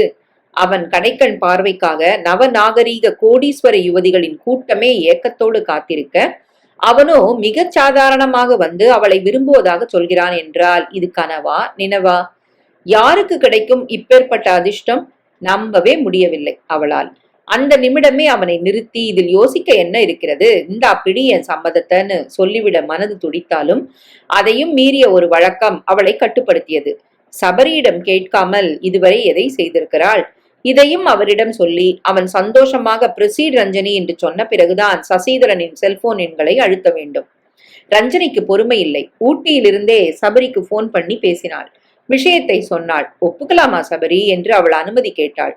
சசிதரனை பத்தி தான் நான் கூட கேள்விப்பட்டிருக்கேன் ரஞ்சனி. நல்ல குடும்பம், கண்ணியமானவன், ஜென்டில்மேன்ங்கிறதுல எந்த சந்தேகமும் இல்ல. நீ தைரியமா ஓகே சொல்லலாம். அந்த மாதிரி ஒருத்தன் புருஷனா கிடைக்கிறது நீ செய்த அதிர்ஷ்டம். அதை விட பெரிய அதிர்ஷ்டம் உங்களை என் வழிகாட்டியா அடைஞ்சதுதான் சபரி. யாருக்கு கிடைப்பா இப்படி ஒரு ஃப்ரெண்டு, பிலாசபர், கைடு? போதுமே ரஞ்சனி, இதுக்கு மேல தாங்காது எனக்கு. உடம்பு சில்லிட்டு போச்சு. அப்படின்னா நான் ஐஸா வைக்கிறேன். ரொம்ப மோசம் சபரி, உண்மையை சொன்னா ஐஸ் வைக்கிறேங்கிறீங்க. ஓகே ஓகே, கோச்சுக்காத. உடனே சசிதரனுக்கு போன் பண்ணி ஓகே சொல்லிடு. ஊட்டில இருந்து வந்ததும் எனக்கு ஸ்பெஷல் ட்ரீட் தந்துடணும், சரியா? கண்டிப்பா. எங்க வேணும்? அடையார் கேட்டா, ஷோலா ஷெரட்டனா? அதெல்லாம் வேண்டாம். பீச்சாங்கிற ஓரம் வெங்காயம், கேரட், தக்காளின்னு ஒரு 10 ஐட்டம் போட்டு சுட சுட மசாலா வேர்க்கடலை வாங்கி தந்தா போதும். அதான் நம்ம ரேஞ்சு, நம்ம டேஸ்ட். சரியான வேர்க்கடலை பைத்தியம். உலகமே பைத்தியக்கார ஆஸ்பத்திரி தான் ரஞ்சனி. உன்னை சுத்தி எல்லாரையும் உத்து பாரு. விதவிதமான பைத்தியங்களை சந்திக்கலாம் நீ. புடவை பைத்தியம், நகை பைத்தியம், பண பைத்தியம், பங்களா பைத்தியம், நில பைத்தியம், பதவி பைத்தியம், புகழ் பைத்தியம். கடவுளே, எனக்கு பைத்தியம் பிடிக்கிறாப்புல இருக்கு. இத்தனை காலமா பின்ன நீ யாரா? மை காட், உதப்ப சபரி. ரஞ்சனி போனை கட் பண்ணி விட்டு விழுந்து விழுந்து சிரித்தாள். அந்த நிமிடம் அவளை போல் யாருமே சந்தோஷமாக இருக்க மாட்டார்கள் என்று தோன்றியது. ஊருக்கு போய் அம்மாவிடமும் ஒரு வார்த்தை சொல்லிவிட்டு சசிதரனுக்கு போன் பண்ணிவிட வேண்டியதுதான். தங்கைக்கும் தம்பிக்கும் வேண்டிய அளவு பணம் சேர்த்து வைத்தாயிற்று. இனி இவள் திருமணம் செய்ய எந்த தடையும் இல்லை. பெரிய இடத்து சம்பந்தம் என்பதால் அம்மா மகிழவே செய்வாள். தடை சொல்ல மாட்டாள். ரஞ்சனி என்றுமில்லாத மகிழ்ச்சியோடு ஊர் திரும்பினாள். பிரயாண களைப்பில் உண்டு உறங்கியும் போனாள். இனி அம்மாவிடம் பேச வேண்டும். ரஞ்சனி எழுந்தாள். முகம் கழுவி கொண்டு வெளியே வந்தாள். வாடி ரஞ்சனி, இவ்ளோ அலுப்பா? ஷூட்டிங் ரொம்ப சிரமமா இருந்ததா? சாப்பிட ஏதாவது கொண்டு வரட்டுமா? டிவி பார்த்து கொண்டிருந்த அம்மா எழுந்தாள். நீ உட்காரம்மா, உங்ககிட்ட ஒரு விஷயம் சொல்லணும். ரஞ்சனி அம்மாவை இழுத்து அருகில் அமர்த்தினாள். என்ன விஷயம் என்று கேட்ட அம்மாவின் முகத்தில் மெல்லிய பதட்டம். ஒருவேளை சபரியின் தாயும் தந்தையும் வந்து போன விஷயம் தெரிந்து விட்டதா? அம்மா அவளையே பார்த்தாள். ரஞ்சனி சசீதரனை பற்றி சொல்ல பதட்டம் குறைந்து அப்பாடா என்ற நிம்மதியும் நல்ல இடம் என்ற மகிழ்ச்சியும் பரவியது. பெண்ணின் முகத்தை தடவி வழித்து தன் நெற்றியில் திருஷ்டி முறித்தாள். படபடவென விரல்கள் சுடுங்கியது. இந்த மாதிரி சம்பந்தம் கிடைக்க கொடுத்து வச்சிருக்கணும்டி ரஞ்சனி. உடனே அவங்களுக்கு சரின்னு சொல்லிடு. அம்மான்னா அம்மாதான். உன் மனசு தெரியாம நான் கூட என்ன தைரியம் இருந்தா உன்னை பெண்ணு கேட்டு அந்த நாய்ங்க இங்க வரும். உன் சம்மதத்தோட தான் வந்துட்டாங்கன்னு நினைச்சிட்டேன் நானும். இப்ப இல்ல தெரியுது இதுங்களா வந்து கேட்டிருக்குன்னு. நல்லா கொடுத்து அனுப்புனேன். சூடு சொரணம் இருந்தா தூக்குல தொங்கணும். ரஞ்சனி குழப்பமாக அம்மாவை பார்த்தாள். இரு இரு, என்ன சொல்ற நீ? ஒன்னும் புரியல எனக்கு. யார் வந்தாங்க? என்ன கேட்டாங்க? அதான் அந்த பையன் சபரியா கிபரியா, அந்த பொறுக்கிதான் உன்னை பொண்ணு கேட்டு அப்பா அம்மாவை அனுப்பியிருந்தான். என்ன திமிரு அவனுக்கு? 1-2 உதவி செஞ்சுட்டா உடனே டூவேட் பண்ணுமா ராஸ்கல். நாக்கு அப்படிங்கிற மாதிரி திட்டி அனுப்பிட்டேன். அம்மா சொல்ல 2 வினாடி உறைந்து போனாள் ரஞ்சனி. சபரியா? அவளையா? நிச்சயம் இருக்காது என்று உள்மனது சொன்னாலும் ஒரு மனது குழம்பியது. அவன் அப்பா அம்மா இருவரும் அவன் சொல்லாமலா வந்திருப்பார்கள்? அப்படியானால் அவன் அவளை நேசிக்கிறானா? பிறகு எப்படி சசிதரனுக்கு உடனே சொல்லிவிடு என்று சொன்னான்? ஒன்றும் புரியவில்லை. ஏதோ ஒரு குழப்பம் நடந்திருக்கிறது என்று மட்டும் புரிந்தது. யார் குழப்பியது? யாரிடம் தவறு? என்ன செய்ய போகிறாய் ரஞ்சனி? உன் மனசுக்குள்ள உயர்ந்த ஸ்தானம் கொடுத்து நீ மதிக்கிற மனுஷன் சபரி. 18 படி ஏறி போய் தான் அந்த சபரி கிரீசனை வழிபட முடியும். ஆனா இந்த சபரி 18 படி இறங்கி வந்து வேண்டுதலே இல்லாம உனக்கு உதவுனவன், நல்லவன், கண்ணியமானவன், வாழ்க்கை பத்தி சகலமும் அறிஞ்சவன், இது வரைக்கும் உனக்கு வழிகாட்டினவன், இனியும் உனக்கு வழிகாட்டியா வாழ்க்கை துணையா இருக்க விரும்புறான். என்ன பதில் சொல்ல போற? ஒருவேளை அவன் என்னைக்கோ அப்பா அம்மாட்ட சொன்னதை வச்சுக்கிட்டு அவங்க அவனுக்கே தெரியாம வந்துட்டாங்களா? உண்மையில என்னதான் நடக்குது? தான் என்ன முடிவெடுக்கணும்? இந்த நிமிடம் வரை வழிகாட்டி கொண்டிருக்கும் ஒரு நல்ல மனதை நோகடித்து சசீதரனை மணக்க வேண்டுமா, அல்லது சசீதரனுக்கு ஒரு சாரி சொல்லிவிட்டு சபரியை சந்தோஷப்படுத்த வேண்டுமா? ரஞ்சனிக்கு தலை சுற்றியது. பணமும் தொழிலும் மட்டும்தான் சபரிக்கும் சசீதரனுக்கும் நடுவில் உள்ள வித்தியாசம். மற்றபடி இருவருமே தராசு தட்டில் சம எடை உள்ளவர்கள்தான். அவளுக்கு தெரியும், நிச்சயமாக தான் சபரியை வேறு விதமாக நினைத்ததே இல்லை என்று. அவனுக்குள்ளும் கூட அப்படி ஒரு எண்ணம் இருந்ததாக தெரியவில்லை. பின் எப்படி பெண் கேட்டு வந்தார்கள்? பேசாமல் சபரியிடமே பேசிவிட்டால், அவனிடமே முடிவை விட்டுவிட்டால் அதுதான் சரி. இதுவரை அவனிடம்தானே எல்லாமே கேட்டிருக்கிறாள். அவன் வழிகாட்டுதலின் வழிதானே எல்லாம் செய்திருக்கிறாள். ரஞ்சனி தன் அறைக்கு வந்து கதவை தாளிட்டு விட்டு தன் செல்போனில் சபரியின் அலுவலக எண்களை அழுத்தினாள். மறுமுனையில் சபரியின் குரல் கேட்டதும் சட்டென்று தடுமாறினாள். புதிதாய் பேசுவது போல் இருந்தது அவனோடு. ஹலோ, யாரு? நான் தான் சபரி. ஹலோ ரஞ்சினி, சொல்லு. உன் போனை தான் எதிர்பார்த்துட்டு இருந்தேன். என்ன முடிவெடுத்த? முடிவு எனக்கு புரியல சபரி. நான் ரொம்ப குழப்பத்துல இருக்கேன். என்ன குழப்பம் ரஞ்சனி? பளிச்சுன்னு சொல்லிட வேண்டியதானே? மனுஷான் முடியும் முடியாதுன்னு சொல்லிடலாம். தெய்வத்துக்கிட்ட எப்படி சொல்ல முடியும் சபரி? என்னாச்சு ரஞ்சனி? நிஜமாவே பைத்தியம் பிடிச்சிடுச்சா உனக்கு? உங்ககிட்ட ஒரு கேள்வி கேட்கலாமா சபரி? உங்ககிட்ட உண்மையா பதில் சொல்வீங்களா? அந்த பதில் அடி மனசுல இருந்து வரணும். என்ன நீ பயமுறுத்துற? இது வரைக்கும் நான் பேசினதெல்லாம் பொய்யா என்ன? சரி கேளு. நீங்க என்ன கல்யாணம் பண்ணிக்க ஆசைப்பட்டீங்களா சபரி? மறுமுனையில் சபரி பலமாய் அதிர்ந்தான். ஹலோ, ரஞ்சனியா இல்ல வேற யாராவது பேசுறீங்களா? நானே தான் சபரி. ஏன் அப்படி கேட்ட ரஞ்சனி? காரணத்தோட தான் கேட்டேன் சபரி. உங்க அப்பா அம்மா 2 பேரும் வந்திருந்தாங்களா எங்க வீட்டுக்கு. எங்க அப்பாவா? எதுக்கு ரஞ்சனி? என்ன உங்களுக்கு பொன் கேட்டு. கடவுளே! சபரி அதிர்ச்சியில் துடித்தான். மறைக்க வேண்டாம் சபரி. அப்படி ஒரு எண்ணம் உங்களுக்கு இருந்தா சொல்லிடுங்க சபரி. உங்க எண்ணம் தான் எனக்கு முக்கியம். என்ன பேசுற ரஞ்சனி? அப்படி எதுவும் இல்ல. அப்புறம் எப்படி அவங்க வந்தாங்க சபரி? எனக்கு தெரியல ரஞ்சனி. நான் உன்னோட பேசுறத வச்சு அப்படி நினைச்சிருக்கலாம். அதை கேட்டுட்டு நீயும் இப்படி பைத்தியம் மாதிரி பேசுறத பாத்தியா? சரி சொல்லு, உன் மனசுல அப்படி ஒரு எண்ணம் இருக்குதா? சத்தியமா இல்ல சபரி. அப்புறம் எப்படி என் எண்ணத்துக்கு முக்கியத்துவம் கொடுக்க முடியும் உன்னால? ஏன்னா நீங்க என் குரு சபரி, என் வழிகாட்டி, என் ஃப்ரெண்டு, எனக்கு எல்லாமே. தெய்வம் கேட்டு பக்தன் மறுக்க கூடாது. பிடிச்சாலும் பிடிக்காட்டாலும் தன்னை அர்ப்பணிக்க தயாரா இருக்கணும். நான் தயாரா இருக்கேன் சபரி. நீங்களா? சசிதரனா? நீங்களே சொல்லுங்க சபரி. இந்த விஷயத்திலேயே நீங்க தான் எனக்கு வழிகாட்டணும். சபரி துவண்டு போனான். உடலெல்லாம் கூசியது. அவ்வளவு பெரிய தவறு செய்து விட்டார் அப்பா. ரஞ்சனி, நான் இப்ப சொல்றது கலப்படமில்லாத நிஜம் மட்டும்தான், சரியா? இதெல்லாம் முழுக்க முழுக்க எங்க அப்பா அம்மா செஞ்ச தவறுதான். எனக்கு எதுவுமே தெரியாது. என்கிட்ட கேட்கவும் இல்ல. உங்க அம்மா எப்படி உன்ன அப்போ சந்தேகப்பட்டாங்களோ அதே மாதிரிதான் இவங்களும். மத்தபடி என் மனசுல எந்த விகற்பமான எண்ணமும் இந்த நிமிஷம் வரைக்கும் ஏற்பட்டதில்ல ரஞ்சனி. இப்படி ஒரு குழப்பம் ஏற்பட்டதுக்காக நான் வருந்துறேன். எங்க அப்பா அம்மா சார்புல உங்ககிட்ட மன்னிப்பு கேட்டுக்கிறேன். ஒரு வினாடி கூட வேஸ்ட் பண்ணாம உடனே சசிதரனுக்கு போன் பண்ணு. அவர்தான் உன் கணவர். உன் கல்யாணத்துல ஓடி ஓடி வேலை செய்யணுங்கிறது மட்டும்தான் என்னோட ஆசை. சபரியின் குரல் நெகிழ்ந்தது. போனை வைத்தான் அவன். செத்து விடலாம் போலிருந்தது. எப்பேற்பட்ட தவறு செய்து விட்டார் அப்பா. பாலில் விஷம் கலந்தாற் போல், பளிங்கு தரையில் வெற்றிலையை மென்று துப்பினார் போல், பூஜா விக்கிரகங்களை காலால் மிதித்தாற் போல, பிறந்த குழந்தையின் கழுத்தை நெரிப்பது போல, எவ்வளவு விபரீதமான தவறு! இனி எப்படி ரஞ்சனியின் முகத்தில் விழிக்கப் போகிறேன்? பக்தியோடு கட்டிய கோபுரத்தில் எப்படி குண்டு வீசி சிதைத்து விட்டார்கள். உடம்பு பதறியது அவனுக்கு. குடிசையில் அவள் இருந்த காலத்தில் இதே அப்பா அவளை விட்டுடுறா என்று எப்படி கெஞ்சினார். இப்போது எப்படி பெண் கேட்டு சென்றார்? அவள் பணம் கொடுத்து விட்டதாலா, அல்லது அவளிடம் இன்னும் பணம் நிறைய இருப்பதாலா? என்ன மனிதர்கள் இவர்கள்! நேரத்துக்கு தகுந்தாற்போல் எப்படி முகமூடியை மாற்றிக்கொள்ள முடிகிறது இவர்களால் மட்டும்? காலடோஸ்கோப்பில் வர்ணத்துண்டுகள் வினாடிக்கு ஒரு கோலம் காட்டுவது போல் இவர்களது குணமும் எப்படி விதவிதமாய் மாறிவிடுகிறது. எது தீர்மானிக்கிறது மனிதர்களின் குணத்தை? பணம் தானா? பணத்தை சுற்றித்தான் உலகம் இயங்குகிறதா? வேறு எதுவுமே இல்லையா? அல்லது இருப்பதை எவரும் ஒப்புக்கொள்ளவில்லையா? புனிதமாய் பழகும் இரண்டு மனங்களை என்று இவர்கள் நிச்சலனமாய் பார்க்க போகிறார்கள்.